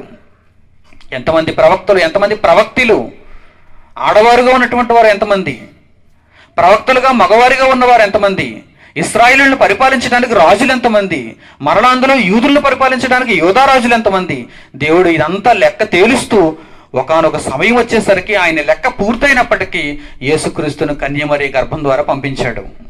గలతీ పత్రిక 4వ అధ్యాయం చూడండి, అందుకే ఆ మాట ప్రయోగించబడింది అక్కడ. గలతీ పత్రిక 4వ అధ్యాయము 4వ వచనం. అపొస్తలుడైన పౌలు గలతీలకు రాసిన పత్రిక 4వ అధ్యాయము 4వ వచనం. 4వ అధ్యాయము 4వ వచనం. అయితే కాలం పరిపూర్ణమైనప్పుడు దేవుడు తన కుమారుని పంపెను. యేసుక్రీస్తు ఏదో అనాలోచితంగా ఎప్పుడు పడితే అప్పుడు వచ్చేసాడు అనుకుంటున్నారా? లేదండి. కాలం పరిపూర్ణమైంది. ప్రవక్తలు వెళ్ళవలసిన కాలం ముగింపబడింది. న్యాయాధిపతుల కాలం అయిపోయింది అప్పటికే. ఇశ్రాయేలు రాజుల కాలం అయిపోయింది అప్పటికే. యోధా రాజుల కాలం అయిపోయింది అప్పటికే. ఆ తరువాత కాలం పరిపూర్ణం అయిపోయింది. ఇప్పుడు యేసుక్రీస్తుని పంపించాలి. కరెక్ట్గా టైం ముళ్ళు తిరిగింది. దేవుని దగ్గర సమయం ముగింపబడింది. వీరి సమయం ముగింపబడింది. క్రీస్తు కాలం వచ్చేసింది. అప్పుడు కాలం పరిపూర్ణమైనప్పుడు అని వ్రాయబడింది. అందుకే అక్కడ. అయితే కాలం పరిపూర్ణమైనప్పుడు దేవుడు తన కుమారుని పంపెను. ఆయన స్త్రీ ద్వారా వచ్చాడు. స్త్రీ యందు పుట్టి మనము దత్తపుత్రులము కావాలని ధర్మశాస్త్రమునకు లోబడి ఉన్న వారిని విమోచించుటకై ధర్మశాస్త్రమునకు లోబడిన వాడాయను. ఆ ధర్మశాస్త్రాన్ని కొట్టివేశాడు తర్వాత అని రాయబడింది. ఈ ధర్మశాస్త్రం గురించి 3వ రోజు మనం నిశ్చయ పరిశోధనలో పూర్తిగా నేర్చుకోబోతున్నాం. ప్రియులారా, జాగ్రత్తగా ఆలోచించండి. యేసుక్రీస్తు కాలం పరిపూర్ణమైన తర్వాత భూమి మీదకి వచ్చాడు. దేవుడు లెక్కలు కలిగిన వాడు. ఇక యేసుక్రీస్తు భూమి మీదకి వచ్చి ఆయన చాలా లెక్కలు చెబుతున్నాడు. మరలా యేసుక్రీస్తు భూమి మీద జీవించిన కాలం చాలా తక్కువ. ఆ తక్కువ కాలంలో దేవుని పనిని ఆయన పూర్తి చేసేయాలి. వచ్చినటువంటి యేసుక్రీస్తు చాలా లెక్కలతో ఉన్నాడండి. 12 ఏళ్లప్పుడు ఆయనకి ఈ లెక్కలన్నీ గుర్తొచ్చేస్తున్నాయి. నేను దేవుని పనిని చేసేయాలి. యుక్త వయసుకు వెళ్ళినప్పుడు సువార్తను ప్రకటించి పూర్తి చేసి తండ్రి పనిని నెరవేర్చి నేను వెళ్ళిపోవాలి, మరణించాలి, సమాధి చేయబడాలి, తిరిగి లేవాలి, నేను పరలోకానికి ఆరోహణను కావాలి, అనేక మందిని క్రీస్తులుగా తయారు చేయాలి. ఆయన చాలా లెక్కలు కలిగిన వాడు. శిష్యులను ఏర్పరచుకుంటున్నప్పుడు ఆయన లెక్క పెడుతున్నాడు అందరినీ. ఎంతమందిని ఏర్పరచుకోవాలి? కనిపించిన వారందరినీ వచ్చేయండి అంటలేదు ఆయన. ఏమంటున్నాడు తెలుసా? లెక్క ఉంది ఇందులో అంటున్నాడు. ఎంతమందిని పరలోకమందున్న తండ్రి నిర్ణయించమని నాకు చెప్పాడు అంతమందిని నిర్ణయిస్తానంటున్నాడు. 12 మంది శిష్యులను అందుకే ఏర్పరచుకున్నాడు ఆయన. మత్తయి సువార్త 10వ అధ్యాయము 2వ వచనం నుంచి చూడండి.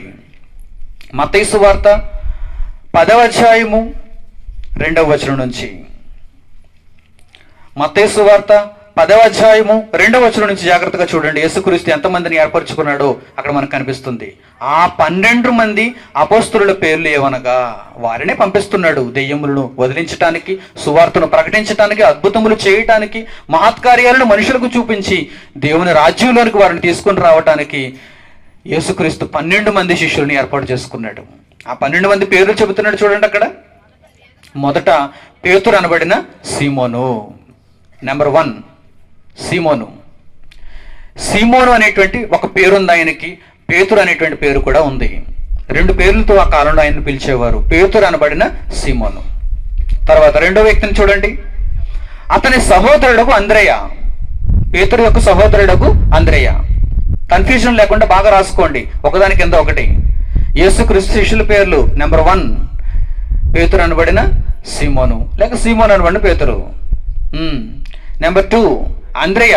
ఇతను ఎవరంటే పేతురు యొక్క సహోదరుడు. తర్వాత జెబెదయి కుమారుడగు యాకోబు, అతని సహోదరుడగు యోహాను. అంటే జెబెదయికి 2 కుమారులు ఉన్నారు, ఒక ఆయన యాకోబు, ఒక ఆయన యోహాను. వారి పేర్లు కూడా రాసుకోండి. జెబెదయి కుమారుడగు యాకోబు, జెబెదయి కుమారుడగు యోహాను. వీరికి యేసుక్రీస్తు బోయనెర్గెసు అనే పేరు పెట్టాడు. ఎందుకంటే వీరు ఎప్పుడు ఉరుముతూ ఉండేవారు, ఉరిమిడివారు అని అర్థం. మార్కు సువార్త 3వ అధ్యాయం 13వ వచనం చూడండి. ఇది ఎలాగే పట్టుకుని మరలా వద్దాం ఇక్కడికి. మార్కు సువార్త 3వ అధ్యాయము 13వ వచనం నుంచి చూడండి. అక్కడ కూడా మీకు శిష్యుల పేర్లు కనిపిస్తాయి. ఆయన కొండెక్కి తనకిష్టమైన వారిని పిలువగా వారు ఆయన ఎద్దుకు వచ్చిరి. వారిలో ఎంతమందిని లెక్కించాడంటే ఆయన 12 మందిని. 17వ వచనం చూడండి. 17వ వచనం, జెబెదయి కుమారుడకు యాకోబు, అతని సహోదరుడకు యోహాను, వీరిద్దరికి ఆయన బోయనెర్గెసు అని పేరు పెట్టెను. బోయనెర్గెసు అనగా ఉరిమెడివారు అని అర్థం. వారి స్వభావాన్ని బట్టి యేసుక్రీస్తు వారిద్దరిని బోయనెర్గెసు అని పిలిచేవాడు. రైట్. మరలా మత్తయి సువార్త 10వ అధ్యాయానికి 2వ వచనానికి వచ్చాయండి. ఎంతమందిని లెక్క పెట్టారు? పేతురు అనబడిన సీమోను, అతని సహోదరుడకు అంద్రేయ, అలాగే జెబెదయి కుమారులకు యాకోబు, యోహాను. 4 అయిపోయారు. ఆ తర్వాత చూడండి, ఫిలిప్పు, బర్తలోమయి, తోమా. ఈ ముగ్గురిని రాసుకోండి. ఫిలిప్పు, బర్తలోమయి, తోమా. 3 సువార్తల్లో కూడా వీరికి ఇవే పేర్లు ఉన్నాయి, వీరి పేర్లు మారలేదు. ఫిలిప్పు, బర్తలోమయి, తోమా. ఎంతమంది అయ్యారు? 7 అయ్యారు. తర్వాత సుంకరి అయిన మత్తయి. ఇతడు సుంకరి జాతికి చెందినవాడు, పన్ను వసూలు చేసేవాడు. సుంకరి అయిన మత్తయి. 8 మంది. 9వ రాసుకోండి, అల్ఫై కుమారుడగు యాకోబు. మరలా యాకోబు వచ్చాడు. జెబెదయి కుమారుడగు యాకోబు వేరు, అల్ఫై కుమారుడగు యాకోబు వేరు. అందుకే మీరు కన్ఫ్యూజ్ అవ్వకూడదు. అల్ఫై కుమారుడగు యాకోబు అని రాసుకోవాలి. 9 మంది అయ్యారా? రైట్. 10వ వాడిని రాసుకోండి. 10వ వాడి దగ్గర జాగ్రత్తగా ఉండండి, ఎందుకంటే ఈయనకి చాలా పేర్లు ఉన్నాయి. ఏమన్నాడు చూడండి ఇక్కడ, తద్దయి అను మారు పేరు గల లెబ్బయి అన్నాడు. తద్దయి అను మారు పేరు గల లెబ్బయి. ఇప్పుడు ఒకసారి లూకాసు వార్తకి వెళ్దాం. ఇదిలాగే ఉంచి లూకాసు వార్త 6వ అధ్యాయం 13వ వచనం. లూకాసు వార్త 6వ అధ్యాయము 13వ వచనం. లూకాసు వార్త 6వ అధ్యాయం 13వ వచనం. ఉదయమైనప్పుడు ఆయన తన శిష్యులను పిలిచి వారిలో 12 మందిని ఏర్పరిచి వారికి అపోస్తలులను పేరు పెట్టెను. వీరెవరనగా ఆయన ఎవరికి పేతురుని మారు పేరు పెట్టెను? ఆ సీమోను, అతని సహోదరుడైన అంద్రేయ, యాకోబు, యోహాను, ఫిలిప్పు, బర్తలోమయి, తోమా, మత్తయి, అల్ఫై కుమారుడు యాకోబు వరకు వచ్చేసారు. ఇక్కడ మరలా ఏమంటున్నాడు చూడండి, జెలోతే అనబడిన సీమోను అంటున్నాడు. జెలోతే అనబడిన సీమోను అన్నాడు చూసారా, ఆయన కనానీయుడైన సీమోను అన్నమాట. తెద్దయ్యను మారుపేరు గల లెబ్బయి యాకోబు సహోదరుడని యోధా కిందకు వస్తాడు. యాకోబు సహోదరుడని యోధా రాయబడిన చూడండి ఇక్కడ 16వ వచనం. 16వ వచనంలో యాకోబు సహోదరుడని యోధా, ఇతనే తద్దయ్యను లెబ్బయి. ఇక పై మాటలో రాయబడిన వాడెవడు? ఆయన పేరు చూడండి, జెలోతే అనబడిన సీమోను అన్నాడు చూసారా, అతను ఎవరంటే మత్తయి సువార్త 10వ అధ్యాయంలో 4వ వచనంలో అతను ఉన్నాడు. కనానీయుడైన సీమోను అని రాయబడిన చూడండి. కనానీయుడైన సీమోను అన్న, జెలోతే అనబడిన సీమోను అన్న ఒక ఆయనే. కనానీయుడైన సీమోను లేక జెలోతే అనబడిన సీమోను. జెలోతే అనగా మతాభిమాని అని ఫుట్ నోట్లో అర్థం వస్తుంది. ఇక చివరి వాడు ఇస్కరియోతు యోధా. అర్థమయ్యారా? మరలా ఒకసారి మీకు లిస్ట్ చెబుతాను చూడండి, జాగ్రత్తగా నోట్ చేసుకోండి. మత్తయి సువార్త 10వ అధ్యాయం 2 నుంచి 4 వచనాల్లో మనకు యేసుక్రీస్తు శిష్యుల సంఖ్య కనిపిస్తుంది. మార్కు సువార్త 3వ అధ్యాయం 13వ వచనం నుంచి 19వ వచనం వరకు మనకు ఈ సంఖ్య కనిపిస్తుంది. లూకాసు వార్త 6వ అధ్యాయం 13 నుంచి 16 వరకు ఈ సంఖ్య మనకు కనిపిస్తుంది. ఈ మూడింటిని మనం క్రోడీకరించి ఇప్పుడు శిష్యులు ఎవరు, అపోస్తలులుగా యేసుక్రీస్తు 12 మందిని లెక్కించాడుగా, వారి పేర్లు ఏంటి అని మనం జాగ్రత్తగా చూస్తే చూడండి జాగ్రత్తగా. మొదట పేతురు అనబడిన సీమోను, రెండవది ఆంద్రేయ. ఈ ఆంద్రేయ ఎవరంటే సీమోనుకు సహోదరుడే, పేతురు సహోదరుడే. తర్వాత జెబెదయి కుమారుడకు యాకోబు, జెబెదయి కుమారుడకు యోహాను. వీరిద్దరు అన్నదమ్ములు. వీరికి యేసుక్రీస్తు బోయనెర్గెస్సు, ఉరిమిడి వారు అని పేరు పెట్టాడు. తర్వాత ఫిలిప్పు, బర్తలోమయి, తోమా. ఫిలిప్పు, బర్తలోమయి, తోమా. ఆ తర్వాత సుంకరి అయిన మత్తయి. ఆ తర్వాత అల్ఫై కుమారుడకు యాకోబు. ఆ తర్వాత తద్దయ్య అని మారుపేరు గల లెబ్బయి, అతడే యాకోబు సహోదరుడైన యోధ. తద్దయ్య అని మారుపేరు గల లెబ్బయి, అతడే యాకోబు సహోదరుడైన యోధ. తరువాత కనానీయుడైన సీమోను, అతడే జెలోతే అనబడిన సీమోను. కనానీయుడైన సీమోను, అతడే జెలోతే అనబడిన సీమోను. చివరిగా ఇస్కరియోతు యోధ. ఇతనికి ఏమీ పేర్లు లేవు. ఇతడే యేసుక్రీస్తు దగ్గర ఉద్యోగాన్ని కోల్పోయినవాడు. చివరిగా లెక్కలలోంచి కోల్పోయినవాడు, లెక్కలు తెలియనివాడు అని అర్థం. 12 మందిలో ఉన్నప్పుడు ఇతను ఏమని ఆలోచించుకోవాలి? నేను లెక్కల్లో ఉన్నవాడు కనుక నా లెక్క సరిగ్గా ఉండాలనుకోవాలి, జాగ్రత్తగా పరలోకపు లెక్కను చూసుకోవాలి. కానీ భూమి మీద 30 వెండి నారాలు లెక్కను చూసుకున్నాడు. చూసారా? ప్రధాన యాజకులు లెక్క సరిగ్గా ఇచ్చారు లేదని 30 వెండి నారాలు చూసుకుంటే ఏమైపోయాడు? పోయి ఊరి పెట్టుకున్నాడు. మీరు ఈ భూమి మీద రంగు నోట్లు లెక్క సరిగ్గా చూసుకోకండి.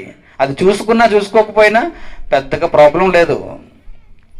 కానీ మీకు ఎక్కువగా లెక్క బాగా తెలుసు.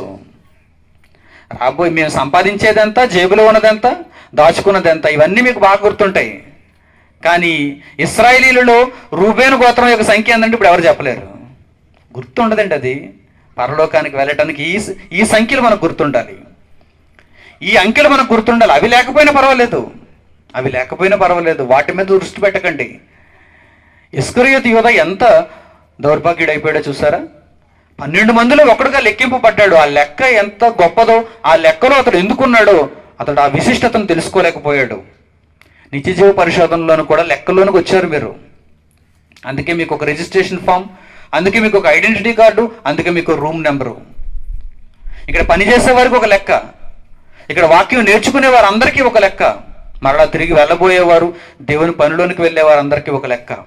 ఈ లెక్కలోనికి మీరు ఎందుకు వచ్చారంటే ఒక కార్యాన్ని సాధించడానికి కార్యసాధకులుగా మీరు ఇందులోనికి అడుగు పెట్టారు. ఏదో ఊరకనే మీరు ఇందులోనికి రాలేదు, రానివ్వడు దేవుడు. మీరు ఇందులోనికి రావాలి అంటే, అడుగు పెట్టాలి అంటే మహాభాగ్యం ఇది. దేవుడు ముందుగా నిర్ణయించిన వారు తప్ప ఇందులోనికి రాలేరు. గత సంవత్సరం వచ్చిన వారు ఈ సంవత్సరం కొద్దిమంది రాలేకపోయారు. ఈ సంవత్సరం మరలా క్రొత్తగా అడుగు పెట్టారు. ఎందుకంటే దేవుని లెక్కల్లో వారు తుడిచిపెట్టబడ్డారు, వీరు లెక్కల్లో యాడ్ చేయబడ్డారు. ఏంటనుకున్నారండి? ఇది మహాజ్ఞానం, ఇది మహాభాగ్యం అండి. పరలోకం అనేటువంటి ఒక గొప్ప భాగ్యాన్ని దేవుడు ఎవరికి కట్టబెట్టాలని చూస్తూ లెక్కలు కొడుతున్నాడు. ఆ లెక్కలలో ఎవరు తేలుతున్నారో వారికే ఇస్తున్నాడు. లెక్క ఎవరికి అర్థం కావటం లేదో వారిని పక్కకు తుడిచేస్తున్నాడు. ఎందుకంటే వారికి ఇది అర్థం కాదు, వారికి ఇంత నాలెడ్జ్ లేదు, వారికి ఇంత జ్ఞానం అబ్బదండి. ప్రియమైన వారలారా, ఇస్కరియోతు యూదాలా మాత్రం మీరు మారకూడదు. ఇందులోనికి వచ్చిన తర్వాత కూడా మీరు ఆ రంగు నోట్లు, ఆ పైసలను గూర్చి ఆలోచించి లోకమందున్న వాటిని గూర్చి లెక్కలు కట్టుకున్నారనుకోండి, ఇక మీకు ఉపయోగం లేదండి. ఈరోజు లోకంలో ఎంతో పెద్ద హీరో కావచ్చాడు, వాడు కూడా ఏం చేస్తున్నాడు తెలుసా? నేను తీసినటువంటి సినిమాలు లెక్క ఎంత అంటున్నాడు వాడు కూడా. అందుకే వాడు తీసే సినిమాకు కూడా లెక్క పెట్టుకుంటున్నాడు, ఒక అంకి పెట్టుకుంటున్నాడు. చూసారా వీళ్ళ లెక్కలు ఎలా ఉన్నాయో? పిచ్చోళ్ళండి వీరందరూ. మా హీరో ఇంత సినిమా, మా హీరో ఇన్నో సినిమా. వాడు వెనకాల ఎంతమంది ఉన్నారో చూడండి. మరలా సైన్యం. రూబేను వెనక సైన్యం ఉన్నట్టు, జెబూలూను వెనక సైన్యం ఉన్నట్టు, వాడి వెనక కూడా ఈరోజు సైన్యం ఉన్నారండి. కోసేసుకుంటున్నారు దేహాన్ని. చూసారా?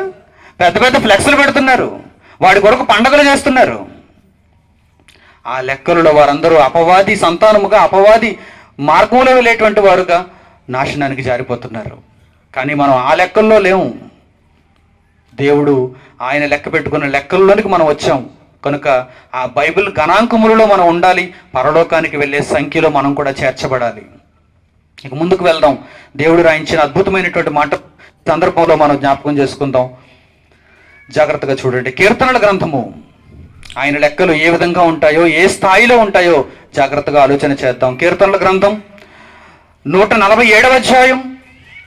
కీర్తనల గ్రంథము 147వ అధ్యాయము 4వ వచనం జాగ్రత్తగా చూడండి. ఆయన లెక్కల స్థాయి మీకు అర్థమవుతుంది. కీర్తనల గ్రంథము 147వ అధ్యాయము 4వ వచనం. నక్షత్రముల సంఖ్యను ఆయన నియమించి ఉన్నాడు, వాటికి అన్నిటికీ పేర్లు పెట్టుచున్నాడు. చూసారా? ఎవడండి బైబిల్ని మత గ్రంథం అన్నాడు? ఈరోజు శాస్త్రవేత్తల దగ్గరకు మీరు వెళ్ళి, ఏమంటే మాకు ఏం వద్దండి, ఆకాశంలో రోజు మేము నక్షత్రాలను చూస్తున్నాం, ఆ సంఖ్య ఏంటో చెప్పగలరేంటి అని అడగండి. శాస్త్రవేత్తల దగ్గరికి వెళ్ళి, పోనీ మీ సైన్స్ మాస్టర్ దగ్గరికి వెళ్ళి, శాస్త్రవేత్తల దగ్గరికి మీరు వెళ్ళలేరు కదా. ఆకాశంలోనూ నక్షత్రాల సంఖ్య వీడికి తెలియదండి. సంఖ్య చెప్పమనండి చాలు, కానీ దేవుడైతే పేర్లు కూడా పెట్టాడు. సంఖ్య కోటాను కోట్లు అని తప్పించుకోవడానికి వీలు లేదు. ఆయన ఇంత సంఖ్య అని చెబుతున్నాడు. 1,01,00,000, 1,51,00,000 ఎంత ఉంటే అంత చెబుతున్నాడు. చూడండి, ఆయన చూడండి ఏమన్నాడు చూడండి. నక్షత్రముల సంఖ్యను ఆయన నియమించి ఉన్నాడు. ఆయన దగ్గర ఉన్న లెక్కలు ఏ స్థాయిలో ఉంటాయంటే, ఈరోజు భూమి మీద గణిత శాస్త్రం ఆయన దగ్గర వెంట్రుకతో సమానం. పనిచేయదది. నక్షత్రముల సంఖ్యను చెప్పు ముందు, నువ్వు చెప్పలేవా? దేవుని దగ్గర ఆ సంఖ్య ఉంది. మరి మనకెందుకు రాయించలేదు ఆయన? నీకు రాయించవలసింది ఏదో రాయించాడు. రూబేను సంఖ్య రాయించాడా? రాయించాడు. దాను సంఖ్య రాయించాడా? రాయించాడు. ఇవి తెలుసుకుంటే నువ్వు పరలోకానికి వెళతావు. దేవదూతల సంఖ్య ఎంత ఉందో తెలుసుకుంటే పరలోకానికి వెళతావా? అందుకే కోటాను కోట్లు అని సరిపెట్టాడు ప్రకటన గ్రంథంలో. నక్షత్రాల సంఖ్య కోటాను కోట్లు ఆయన రాయించేశాడు. కానీ వాటి సంఖ్య ఇంత అని తెలియడం వల్ల నువ్వు పరలోకం వెళ్ళవే, దానివలన నీకు జ్ఞానం కలగదే. కానీ దాని సంఖ్య ఆయనకు తెలుసన్న విషయం మీకు తెలియాలి. చూడండి, అందుకే రాయించాడండి ఆయన. ఆయన గ్రంథంలో ఎంత అమూల్యమైన మాటలు ఉన్నాయో చూడండి. ఈ ఒక్క మాటతో శాస్త్రాన్ని మనం ఓడించవచ్చు, నోరు మెదపకుండా చేయొచ్చు. చూడండి ఏమంటున్నాడు ఆయన. నక్షత్రముల సంఖ్యను ఆయన నియమించి ఉన్నాడు, వాటికి అన్నిటికీ పేర్లు పెట్టుచున్నాడు. కోటాను కోట్ల నక్షత్రాలుంటే కోటాను కోట్ల పేర్లు ఉన్నాయి చూడండి ఆయన దగ్గర. మనకు పుట్టినటువంటి పిల్లలు ఒకరో ఇద్దరో, వారికి పేర్లు పెట్టడానికే చాలా చేస్తాం మనం. చాలా పుస్తకాలు తిరిగేస్తాం మనం. ఏ పేరు పెట్టాలి, ఏ పేరు పెట్టాలి, వారినడికి వీరినడికి వారినడికి వీరినడికి చివరికి నా దగ్గరకు వచ్చేస్తారు, మంచి పేరు పెడతాను వారికి. చూసారా? ఒకరు ఇద్దరు ముగ్గురు పిల్లలకే పేర్లు పెట్టుకోలేకపోతే నక్షత్రముల సంఖ్య కోటాను కోట్లు అయితే, ఆ కోటాను కోట్ల సంఖ్య గల నక్షత్రములకు ఆయన పేర్లు పెడుతున్నాడు చూడండి. That is the power of our God. ఆయనలో ఉన్న లెక్కలు, ఆయనలో ఉన్న గణితం ఎంత గొప్పదో చూడండి. నిజంగా ఆ తండ్రిని మనం కలిగి ఉన్నందుకు చాలా అదృష్టవంతులం. ఆ లోకానికి మనం వెళ్ళిపోవాలి. ఆ లోకానికి మనం వెళ్ళిపోవాలి. ఆయన స్థాయి ఎంత గొప్పదంటే నక్షత్రముల సంఖ్య కూడా ఆయనకు తెలుసు. ఇంకా ఆయన స్థాయి చూపించమంటారా? చూద్దాం జాగ్రత్తగా చూడండి. లూకాసు వార్త 12వ అధ్యాయం, లూకాసు వార్త 12వ అధ్యాయము 7వ వచనం జాగ్రత్తగా చూడాలి. లూకాసు వార్త 12వ అధ్యాయము 7వ వచనం. మీ తల వెంట్రుకలన్నీ లెక్కింపబడి ఉన్నవి. భయపడకండి. మీ తల వెంట్రుకలన్నీ లెక్కింపబడి ఉన్నవి. ఆకాశంలో నక్షత్రాలంటే అనుకోవచ్చు, పోని భారీ ఆకారంలో ఉన్నాయి కదండి, ఆయన దృష్టికి అవి చాలా పెద్దవిగా కనిపిస్తాయి కదా, లెక్క పెట్టేశాడులే, సృష్టించాడు కనుక లెక్క పెట్టేశాడులే. మరి మీ తల మీద ఉన్న వెంట్రుకలు మీకే లెక్కలేదు. తల దువ్వుకుంటారు, దువ్వెనకు బోల్డ్ వెంట్రుకలు వచ్చేస్తాయి, అలా తీసేస్తారు, మూలన పడేస్తారు. చూసారా? అంతేగాని ఏనాడైనా నాకు ఎన్ని వెంట్రుకలు ఊడాయి కూర్చొని 1, 2, 3 లెక్క పెట్టుకున్నారా? లేదు. బాగా ఆలోచించాలి మీరు. లూకాసు వార్త 12వ అధ్యాయం 7వ వచనంలో ఆయన ఎంత మంచి మాట చెబుతున్నాడు చూడండి. ఆయన లెక్కల స్థాయి ఎంత గొప్పదో చూపిస్తున్నాడు చూడండి. మీ తల వెంట్రుకలు అన్నీ లెక్కింపబడి ఉన్నవి. ఇన్ని అని చెప్పడం లేదు ఆయన. లెక్క ఉంది. ఎంతమంది మనుషులు? కోటాను కోట్ల మంది మనుషులు. ఒకడా ఇద్దరా లెక్క పెట్టడానికి? ఒకరా ఇద్దరని చెప్పండి లెక్క పెట్టడానికి. అసలు గుండు మీద ఎన్ని వెంట్రుకలు ఉన్నాయి, వాటన్నిటిని ఆయన లెక్క పెట్టడం ఏంటి? అది నా గురించి ఆయన తన లెక్కల్లో రాసుకోవడం ఏంటంటే, నిజంగా పరలోకమందున తండ్రికి ఎంత లెక్క ఉంటుందో మీరు ఇప్పుడు ఆలోచించండి. సోమవారం ఎన్ని వెంట్రుకలు ఊడాయి, మంగళవారం ఎన్ని వెంట్రుకలు ఊడాయి, శనివారం మీరు తలస్నానం చేస్తారు, ఇప్పుడు బాగా ఊడిపోయాయి. శనివారం లెక్క ఎక్కువైపోయింది. అన్నీ ఆయనకి లెక్కే. మీకు మాత్రం ఎక్కువ తక్కువ అనే లెక్క అంతే, కానీ ఎంత అనే లెక్క మీకు ఉండదు. అదండి ఆయన దగ్గర ఉన్న లెక్క. ఇప్పుడు ఆయన దగ్గర మీరు ఎంత లెక్కగా ఉండాలో చూడండి. మిమ్మల్ని ఇవన్నీ లెక్కించమని కూర్చోమంటం లేదే ఆయన. పనికిరాని విషయాలుగా మిమ్మల్ని వీటన్నిటినీ చేయమనటం లేదే. మీరు చేయాల్సినవి దేవుడు చెబుతున్నాడు. మీ రోజులలో మీరు జీవిస్తున్నటువంటి ఆయుష్ కాలంలో వచ్చే ప్రతిరోజు ఏ పనిని మీరు చేయాలనేది లెక్క కలిగి ఉండాలంటున్నాడు దేవుడు. లేకపోతే చాలా భయంకరమైన పరిస్థితులు ఎదుర్కోవాల్సి వస్తుంది అంటున్నాడు దేవుడు. ఒక రోజును దేవుని పని లేకుండా ఖాళీగా వృధా చేయకండి. ఒకరోజు దేవుని పని లేకుండా మీరు ఆ రోజును పోగొట్టుకోకండి. ఎందుకంటే ఆ రోజు లెక్కలలో ఉన్నది. మీ తల వెంట్రుకలే లెక్కంటే ఆయనకి, మీకు ఇచ్చిన రోజు ఆయనకి లెక్క ఉండదా? మీకు ఇచ్చిన ఒక వారం ఆయనకి లెక్క ఉండదా? మీకు ఇవ్వబడిన ఒక నెల ఆయనకు లెక్క ఉండదా? ఒక సంవత్సరం ఆయనకి లెక్క ఉండదా? మీరు వెళ్ళిన తర్వాత వీటన్నిటినీ చిట్టా విప్పుతాడు ఆయన. భూమి మీద ఉండగా తెలుసుకుంటే చాలా మంచిది, పరలోకానికి వెళ్ళే అవకాశం కలుగుతుంది. కీర్తనల గ్రంథం 90వ అధ్యాయం చూడండి. ఇప్పుడు 12వ వచనం. కీర్తనల గ్రంథము 90వ అధ్యాయము 12వ వచనం. మాకు జ్ఞాన హృదయం కలుగునట్లుగా చేయుము. మోషే అడుగుతున్నాడు. మోషే ఏమని అడుగుతున్నాడో చూడండి. మాకు జ్ఞాన హృదయం కలుగునట్లుగా చేయుము. నక్షత్రముల సంఖ్య నీకు తెలుసు, మనిషి తల వెంట్రుకల సంఖ్య నీవు లెక్కించావు. తండ్రి, మాకు జ్ఞాన హృదయం కలుగునట్లుగా చేయుము. ఏంటా జ్ఞానం? ఏంటా జ్ఞానం? బైబిల్ గణాంకములు మాకు తెలియాలి, అదే జ్ఞానం అంటున్నాడు. మాకు జ్ఞాన హృదయం కలుగునట్లుగా చేయుము. మా దినములు లెక్కించుటకు మాకు నేర్పుము. ఏమి లెక్కించుకోవాలి మీరు? మీ దినాలు లెక్కించుకోవాలి. యేసుక్రీస్తులోనికి అడుగు పెట్టిన తర్వాత మీరు దేవుని కొరకు చేసిన పని ఎంత? మీకు దేవుడిచ్చిన దినములెన్ని? ఏ దినాన దేవునికి ఎంత పని చేశారు మీరు? ఈ లెక్క అంతా ఆయనకు అప్పచెబుతున్నారా? యేసుక్రీస్తు ప్రతిరోజు లెక్క అప్పచెప్పేవాడు తండ్రికి. పెందలకడనే వచ్చి సమాజ మందిరంలో దేవుని వాక్యాన్ని నేర్పించి రోజంతా దేవుని సేవలో ఉండి సాయంత్రం వేళ చీకటి పడిన తర్వాత ఒలేవలా కొండకు వెళ్ళి దేవునికి ప్రార్థన చేస్తూ ఆ లెక్క అంతా అప్పగించేవాడు. తండ్రి, ఈ రోజు నాకు ఇచ్చినందుకు ఈ రోజు లెక్క. చూసారా ఎంత లెక్కగా ఉన్నాడో యేసుక్రీస్తు? ఎంత లెక్కగా ఉన్నారో అపొస్తలులు, ఎంత లెక్కగా ఉన్నారో శిష్యులు. అందుకే మోషే ఏమంటున్నాడు తెలుసా? ఒక ప్రవక్త, నీతిమంతుడు ఎందుకు అయిపోయాడంటే ఆయన గొప్పవాడుగా ఎందుకు లెక్కింపబడ్డాడంటే, దేవుని ఇల్లంతటిలో నమ్మకమైన వాడుగా ఎందుకున్నాడంటే ఆయన లెక్క కలిగిన వాడు. ఆయన లెక్క కలిగిన వాడు. ఏమంటున్నాడు చూడండి. మాకు జ్ఞాన హృదయం కలుగునట్లుగా మాకు నేర్పుము, మా దినములు లెక్కించుటకు మాకు నేర్పుము అంటున్నాడు. ఎందుకంటే దేవుడు ప్రతి మనిషి అడుగు జాడలను లెక్క పెడుతున్నాడు. ఈ క్షణాన్ని నువ్వేం చేస్తున్నావు? దేవుని వాక్యం నేర్చుకుంటున్నావా? దేవుని కార్యక్రమాలలో పాలు పంపులు కలిగి ఉంటున్నావా? సహకారిగా ఉంటున్నావా? దేవుని సేవను ముందుకు జరిగిస్తున్నావా? దేవుడు ప్రతి దానిని లెక్క పెడతాడు. చూడండి, అదే కీర్తనల గ్రంథంలో మరొక మంచి మాట చూపిస్తాను మీకు. 56వ అధ్యాయము 8వ వచనం చూడండి. 56వ అధ్యాయము 8వ వచనం. కీర్తనల గ్రంథము 56వ అధ్యాయము 8వ వచనం. నా సంచారములను నీవు లెక్కించి ఉన్నావు. ఏ వీధిలోనికి వెళ్ళారో దేవునికి లెక్క ఉందండి. మీరు ఎక్కడెక్కడ తిరుగుతున్నారో, ఏ పని మీద మీరు ఉంటున్నారో దేవునికి లెక్క ఉందండి. మీ సంచారం అండి అదంతా. సంచారం అంటే ఏంటి? గమనాగమనములు. బండి ఎంత తిరిగిందో బండికి మీటర్ ఉంటుంది, కిలోమీటర్లు చెప్పేస్తా మీకు. బండి కొన్నప్పటి నుంచి ఇప్పటి వరకు ఎంత తిరిగారు బండే చెప్పేస్తుంది. 50,000 కిలోమీటర్లు తిరిగారు మీరు, చెప్పేస్తుందా బండి? 20,000 కిలోమీటర్లు తిరిగారు మీరు, చెప్పేస్తుందా బండి? ఎన్ని రౌండ్లు వేస్తే అన్ని కిలోమీటర్లు చెప్పేస్తుంది మీకు. బండి టైర్ ఎన్ని రౌండ్లు తిరిగితే ఆ కిలోమీటర్ల దూరం లెక్క కట్టుకుని మీకు చెప్పేస్తుంది. దేవుని దగ్గర కూడా మీ దగ్గర ఒక కిలోమీటర్ బోర్డు పెట్టాడు. మీ గమనాగమములేంటి? మీ సంచారములేంటి? ఎక్కడెక్కడ ఎవరెవరి కొరకు ఎలా తిరిగారు మీరు? చూడండి, దేవుడు ఏమంటున్నాడు? నా సంచారములు నీవు లెక్కించి ఉన్నావు.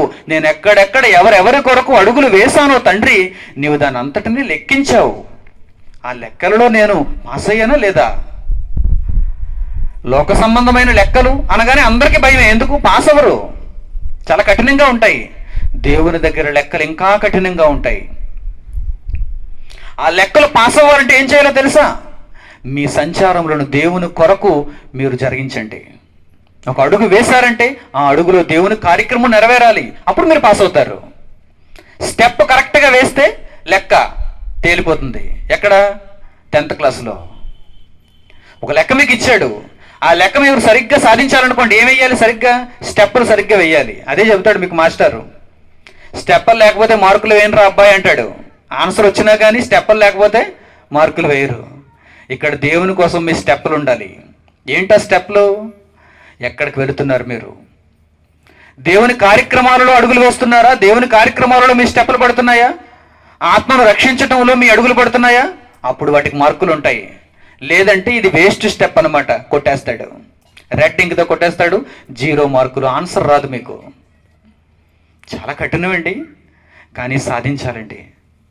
ఆ ఆన్సర్ ఎలా చేయాలో ఒక మాదిరిని మన దగ్గర ఉంచాడు కదా ఆయన, యేసుక్రీస్తు. ఒక మాదిరి అయిన, ఒక ఉదాహరణ అయిన, ఆ ఉదాహరణ చూసి మన లెక్క కూడా పూర్తి చేసేయాలి. ఆ స్టెప్ ఎలా వేయాలో యేసుక్రీస్తు నేర్పించాడు. ఆ స్టెప్ ఎలా వేయాలో పౌలు మనకు నేర్పించాడు, పేతురు మనకు నేర్పించాడు, ఎందరో ప్రవక్తలు, నీతిమంతులు మనకు నేర్పించారు. ఇంకా దేవుని కొరకు మనం అడుగులు వేయలేకపోతే ఎలా చెప్పండి? అందుకే ఆయన ఏమంటున్నాడు? నా సంచారములు నీవు లెక్కించి ఉన్నావు, నా కన్నీళ్లు నీ బుడ్డిలో ఉంచబడి ఉన్నవి, అవి నీ కవిలిలో కనబడును కదా అంటున్నాడు. చూడండి, కవిలి అంటే ఏంటి? పుస్తకం. అంటే తన పుస్తకంలో దేవుడు మన సంచారములన్నిటినీ లెక్కలు కట్టి వ్రాస్తున్నాడు. తన పుస్తకంలో దేవుడు మన సంచారములన్నిటిని లెక్కలు కట్టి రాసుకుంటున్నాడు. మన పేరు పైన రాసుకుంటున్నాడు, దాని కింద మన సంచారములన్నీ రాస్తున్నాడు. ఎక్కడెక్కడ మీరు ఏ కాలంలో ఎక్కడెక్కడ ఎవరెవరి కొరకు తిరిగారు, దాని వలన వచ్చే ఫలితం దేవునికా లేక దెయ్యానికా? మీరు నీతి ఫలాన్ని సంపాదించుకుంటున్నారా, కీడు ఫలాన్ని సంపాదించుకుంటున్నారా? మీరు వేసే ప్రతి అడుగు దేవుని కొరకైనదై ఉండాలి, దేవుని సామ్రాజ్యంలో అడుగు పెట్టేదై ఉండాలి. మరొక మంచి మాట, యోబు గ్రంథం 31వ అధ్యాయం చూడండి. యోబు గ్రంథము 31వ అధ్యాయము 4వ వచనం. యోబు గ్రంథము 31వ అధ్యాయము 4వ వచనం జాగ్రత్తగా చూడండి. ఆయన నా ప్రవర్తన ఎరుగును కదా, నా అడుగు జాడలన్నిటినీ లెక్కించును కదా. ఆయన నా ప్రవర్తనను ఎరుగును, భూమి మీద ఉన్న ప్రతి మనిషి ప్రవర్తనను ఎరుగును. నక్షత్రముల సంఖ్య లెక్క పెట్టిన వానికి ఇది పెద్ద లెక్క చెప్పండి. పెద్ద పెద్ద లెక్కలు చేసిన వాడికి 2 రెళ్ళు ఎంత అంటే లెక్క చెప్పండి. 4, చాలా ఈజీ. ఇది ఆయనకి అంతే, చాలా ఈజీ. చూడండి ఏమంటున్నాడు ఆయన? ఆయన నా ప్రవర్తన ఎరుగును కదా, నా అడుగుజాడలన్నిటినీ లెక్కించును కదా. నా అడుగుజాడ ప్రతి దానిని, నేను ఎవరి కొరకు అడుగులు వేస్తున్నాను, ఎవరి కొరకు మాట్లాడుతున్నాను, ఎవరి కొరకు నా కష్టాన్ని ఇస్తున్నాను, నా చెమట కారుస్తున్నాను, ఎవరి కొరకు నా ధనాన్ని వినియోగిస్తున్నాను, దీనిని అంతటిని ఆయన తన లెక్కల్లో రాసుకుంటున్నాడు. నా అడుగుజాడలన్నిటినీ ఆయన లెక్కించును కదా. దేవునికి ఎంత గణితం తెలిసినప్పుడు, ఆయన ఎంత గణాంకాలలో ఉన్నప్పుడు, ఆయన ఇంత లెక్క కడుతున్నప్పుడు, ప్రియమైనటువంటి నా సహోదరులారా, మీరు కూడా లెక్కలు కలిగిన వారుగా ఉండాలి. మీ జీవితాన్ని దేవునికి ఒక లెక్కగా ఇవ్వాలి. క్రీస్తును ఎరిగినప్పటి నుంచి మీరు క్రీస్తు కొరకు బ్రతుకుతూ మీ జీవిత కాలంలో ప్రతిరోజును ఆయనకు లెక్క అప్పగించాలి. చివరిగా మంచి మాట చూద్దాం. ప్రకటన గ్రంథం 13వ అధ్యాయం. ప్రకటన గ్రంథము 13వ అధ్యాయము 18వ వచనం జాగ్రత్తగా చూడండి.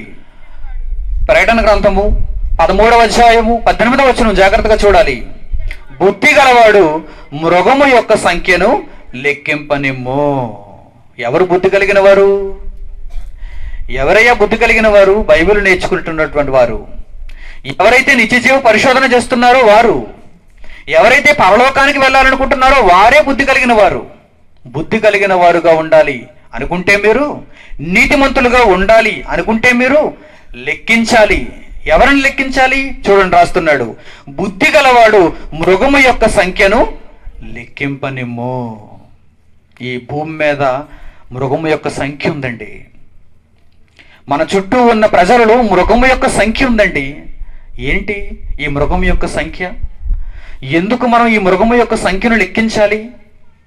దీనిని మనం అర్థం చేసుకోవాలి. ఈ పాఠంలో బైబిల్ గణాంకములు తెలిసినటువంటి వారముగా, ప్రారంభం నుంచి దేవుడు ఎంత లెక్కలు కలిగి ఉన్నాడు అని మనం నేర్చుకున్నాం కనుక, చివరిగా ఈ పాఠం ముగింపులో మనం తీసుకోవలసిన నిర్ణయం, మనం లెక్కించవలసిన సంఖ్య ఏంటి అంటే, ఒక గొప్ప సంఖ్య ఉంది. అదే మృగము యొక్క సంఖ్య. ఈ భూమి మీద దేవునికి కాకుండా చేస్తున్నటువంటి వాడు క్రూర మృగము లాంటి వాడు. వాడు దేవుని నుంచి మనుషులను విడదీస్తున్నాడు. వాడి ఆకర్షణలో ఉంచి ఏ విధముగానైనా వారిని అందరినీ నరకానికి తీసుకుని వెళ్ళాలని ఆలోచిస్తున్నాడు. వాడి సంఖ్యగా మార్చేసుకుంటున్నాడు. అంటే దేవుని నమ్మని వారు, దేవుని కొరకు బ్రతకని వారు, దేవుని ఇష్టాన్ని నెరవేర్చని వారు, నిత్యజీవ పరిశోధన చేయని వారు, పరలోకానికి రావాలనే తపన ఆలోచన లేనివారు, వీరందరూ ఎవరో తెలుసా? మృగము యొక్క సంఖ్య. ఎందుకు రాలేకపోతున్నారు దేవుని దగ్గరకు? దేవుని వాక్యాన్ని నేర్చుకోవడానికి ఎందుకు ఆసక్తిని చూపలేకపోతున్నారు? అలాగని ఇదేమీ కష్టమైన పద్ధతి కాదే. మిమ్మల్ని అందరినీ ముళ్ళ మీద కూర్చొని వాక్యం వినమంటున్నానా? మిమ్మల్ని అందరినీ కొరడా దెబ్బలు కొట్టి వాక్యం వినమంటున్నానా? మిమ్మల్ని అందరినీ ఆకలి దప్పులతో ఉంచి వాక్యం వినమంటున్నానా? అన్ని వసతులు ఇచ్చి మిమ్మల్ని హాయిగా కూర్చోబెట్టి దేవుని వాక్యం నేర్చుకోమంటున్నాను. ప్రతి విధమున మేము ఆలోచిస్తున్నాం. మీకు నోట్ పుస్తకాలు కావాలంటే ఇదిగో ఇద్దరు వెళ్ళారు సహోదరులు నోట్ పుస్తకాలు తేవటానికి, మీకోసం ప్రత్యేకంగా ప్రింట్ వేయించి తేవటానికి. సాయంత్రం కాలంలో వచ్చేస్తాయి.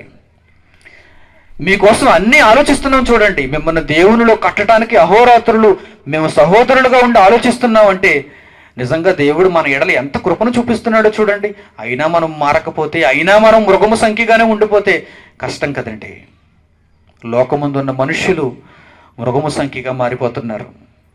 ఈ మృగము యొక్క సంఖ్యను ఏం చేయమంటున్నాడు చూడండి. ఇక్కడ 18వ వచనంలో, బుద్ధి గలవాడు మృగము యొక్క సంఖ్యను లెక్కింపనిమ్ము. దేవుని దగ్గర నీకు లెక్కలు తెలిస్తే నీ గ్రామంలో ఎంతమంది మృగము యొక్క సంఖ్య ఉన్నారో నీకు తెలియాలి. నీ మండలంలో ఎంతమంది మృగము యొక్క సంఖ్య ఉన్నారో నీకు అర్థం కావాలి. మీ ఇంటి వారిలో ఎంతమంది మృగము యొక్క సంఖ్య ఉన్నారో నువ్వు లెక్కించగలగాలి. లెక్కించి ఏం చేస్తావు? వారిని దేవుని సంఖ్యగా మార్చడానికి నీవు ప్రయత్నం చేయాలి. చూసారా, ఇందులో ఉన్న పరమార్థం అదే. బైబిల్ గణాంకములలో ఉన్న పరమార్థం అదే. ఎందుకు లెక్క పెట్టమంటున్నాడు? దాని గోత్రంలో ఎంతమంది ఉన్నారు, యోధా గోత్రంలో ఎంతమంది ఉన్నారు, ఇస్సాకారు గోత్రంలో ఎంతమంది ఉన్నారు, మీరు యుద్ధం చేయాలి. 6 లక్షలకు పైబడి వీరందరినీ యుద్ధానికి దేవుడు ఎందుకు పంపిస్తున్నాడంటే వీరందరూ శత్రు దేశాలను లోపరుచుకోవాలి. భవిష్యత్తు తరాలకు వీరందరూ ఒక పాఠం నేర్పించాలి. మీరు మృగము యొక్క సంఖ్యను లెక్కించాలి. ఆ రోజు యెహోషువ కాలంలో ఎందుకు పంపిస్తున్నాడు వేగువారిని? రాహాబును వేశ్య దగ్గరకు ఎందుకు పంపించాడు? వేగు చూడమంటున్నాడు ఎందుకు? ఆ దేశంలో, ఆ శత్రు రాజ్యంలో మనం వారిని ఎదిరించాలంటే ఆ సంఖ్య మనం తెలుసుకోవాలి. వారి బలాబలాలు మనకు తెలియాలి. ఈరోజు ప్రపంచాన్ని మనం దేవుని దగ్గరకు నడిపించాలంటే ఆ మృగము యొక్క సంఖ్య మనకు అర్థం కావాలి. ఆ తరువాత ఆ సంఖ్యను దేవుని సంఖ్యగా మార్చడానికి మన జీవిత కాలంలో మన ప్రయత్నం ఎంత గొప్పగా ఉండాలో మనం అంచనా వేసుకోవాలి. లెక్క తెలిస్తేనేనండి ఇవన్నీ చేయగలం. అందుకే ఏమంటున్నాడు తెలుసా? బుద్ధి గలవాడు మృగము యొక్క సంఖ్యను లెక్కింపనిమ్ము. ఇది తెలియక ఎవడో ఏదో చెబుతుంటాడు, బైబిల్ తెలియని వాడు. అదేదో కోడ్ అంటుంటాడు, అదేదో సాఫ్ట్వేర్ లాంగ్వేజ్ అంటుంటాడు. మృగం యొక్క సంఖ్య అంటే ఏదో కోడ్ అంటుంటాడు. వాడు కాదు, చెప్పేశాడు చూడండి కిందే.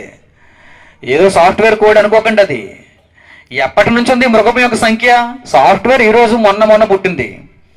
మరి యోహాను కాలంలో, మరి పేతురు కాలంలో, మరి పౌలు గారి కాలంలో అప్పటి నుంచి ఉంది మృగము సంఖ్య. ఏంటా మృగము సంఖ్య? చూడండి, అది ఒక మనుష్యుని సంఖ్య.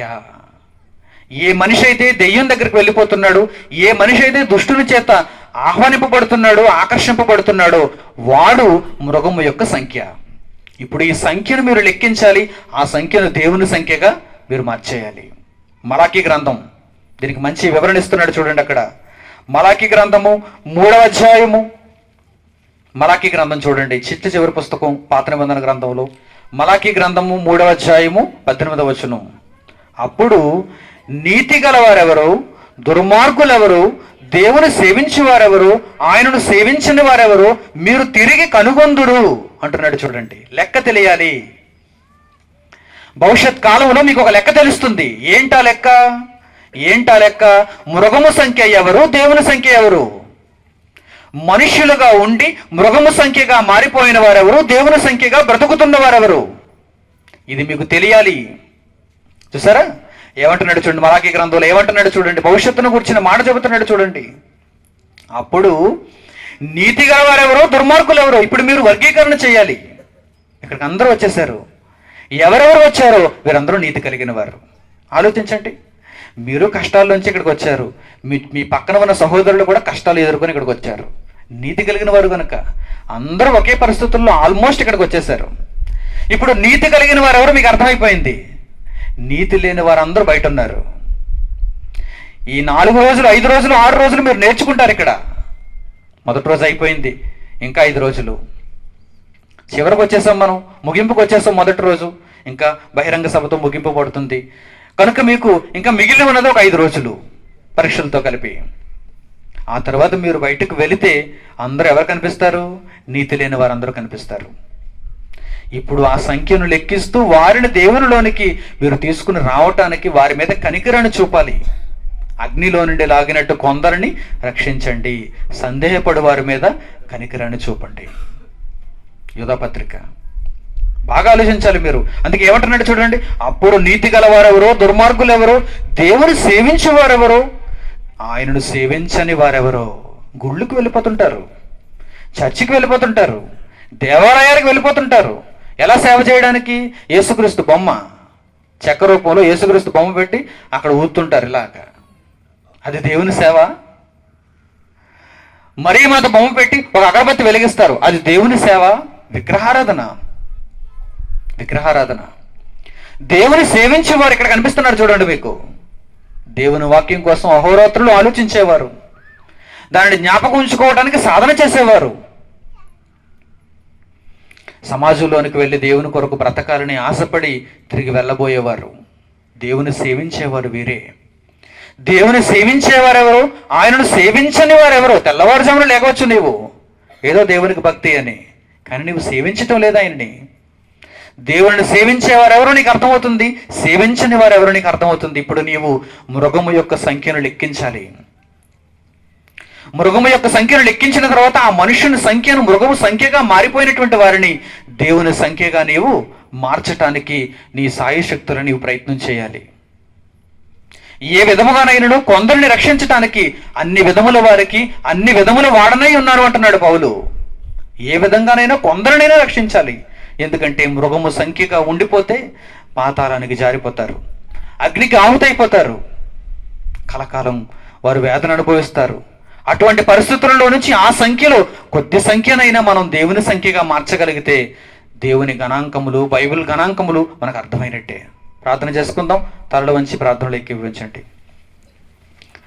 పరలోకమందున్న మా తండ్రి, ఈ మధ్యాహ్నపు వేళ 2వ తరగతిలో మిమ్మల్ని గూర్చినటువంటి మరొక చక్కని పాఠాన్ని మాకు నేర్పించారు.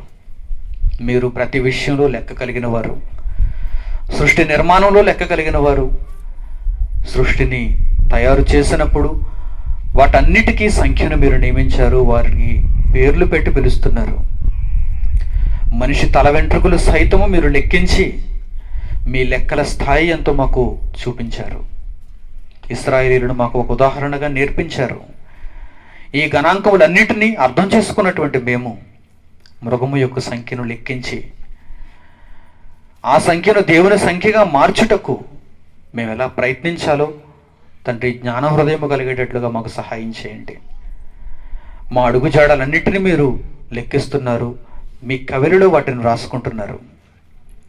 తండ్రి, ఇక మీదట మా అడుగుజాడలు, మా సంచారములు మీ చిత్తాన్ని నెరవేర్చేవిగా ఉండుటకు సహాయం చేయండి.